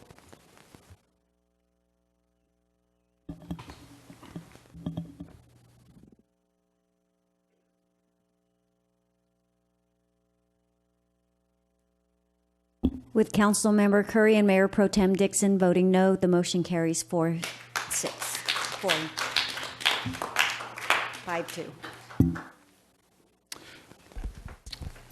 Okay, Madam Clerk. Motion for reconsideration. A motion to reconsider the vote on any action taken by the City Council at either this meeting or the previous meeting may be made only by one of the council members who voted with the prevailing side. Okay, are there any motions for reconsideration? Okay, seeing none, I'd like to adjourn our meeting tonight in the memory of Avalon Harbor Patrolman Tim Mitchell, who lost his life December 30th in the call of duty. Although Tim was not a Newport Beach resident, those of us in the boating and sailing community in Newport Beach who visit Avalon form a strong bond with the Avalon Harbor Patrolmen. We know most of them by their first names. Many moorings are owned by Newport Beach residents, and on many summer weekends, Avalon feels like an extension of Newport Beach because so many of us are there visiting. These patrolmen are always there to assist us in varied weather conditions and circumstances. I've seen them do many things requiring great seamanship skills, as well as keeping a cool head when they assist boaters in distress. It can be tricky, even for experienced boaters and sailors, to secure their vessel to a mooring in certain weather conditions. We expect their professionalism as a matter of course, and do not always recognize the danger and the risks they take to assist us. I'm going to give you a brief summary of what happened that evening from accounts in the newspapers and first-hand accounts I've received from acquaintances. On December 30th, the fierce, unexpected storm struck Avalon Harbor with full force. The evening started as a mild Santa Ana, but quickly turned to 30-mile-per-hour plus winds hitting the harbor in its most exposed direction. Avalon Harbor Patrol and Baywatch were overwhelmed with boats breaking free from their moorings and crashing into other boats, some landing ashore. Boaters were frantically requesting assistance to evacuate their boats. There were not enough resources to satisfy all the requests. It was complete havoc. On board one large boat breaking free of its mooring was Harbor Patrol Officer Timothy Mitchell. The boat broke loose and hit the seawall. Every Harbor Patrol boat and Baywatch boat in the harbor raced over but could do nothing because of the breaking waves. Tim attempted to jump off the boat for his safety and was caught between the boat and the rocks. Conditions were too dangerous for the deputies to immediately enter the water and attempt to rescue. Tragically, Tim could not get clear. Tim's body would not be recovered till later that morning. Now, Tim was 39 years old. He was a native of New England. He was a recent United States citizen. He held joint degrees in religious studies and sociology and was an accomplished musician, playing multiple instruments. He joined the Harbor Department in May of this year. However, he had served the city of Avalon for the past 5 years as a reserve firefighter. In addition to his city family, Tim also enjoyed a close extended family at Scuba Love, where he worked as a dive instructor and was looked up to by all of his peers. Tim leaves behind a mother, father, 2 brothers, his girlfriend, Michelle Rodriguez. He'll be missed by all those that knew him. Our heartfelt condolences to Tim's family. So please join me in acknowledging the tragic loss of one of our valued Avalon Harbor Patrolmen. Tim Mitchell, who was our own Ben Carlson was a hero.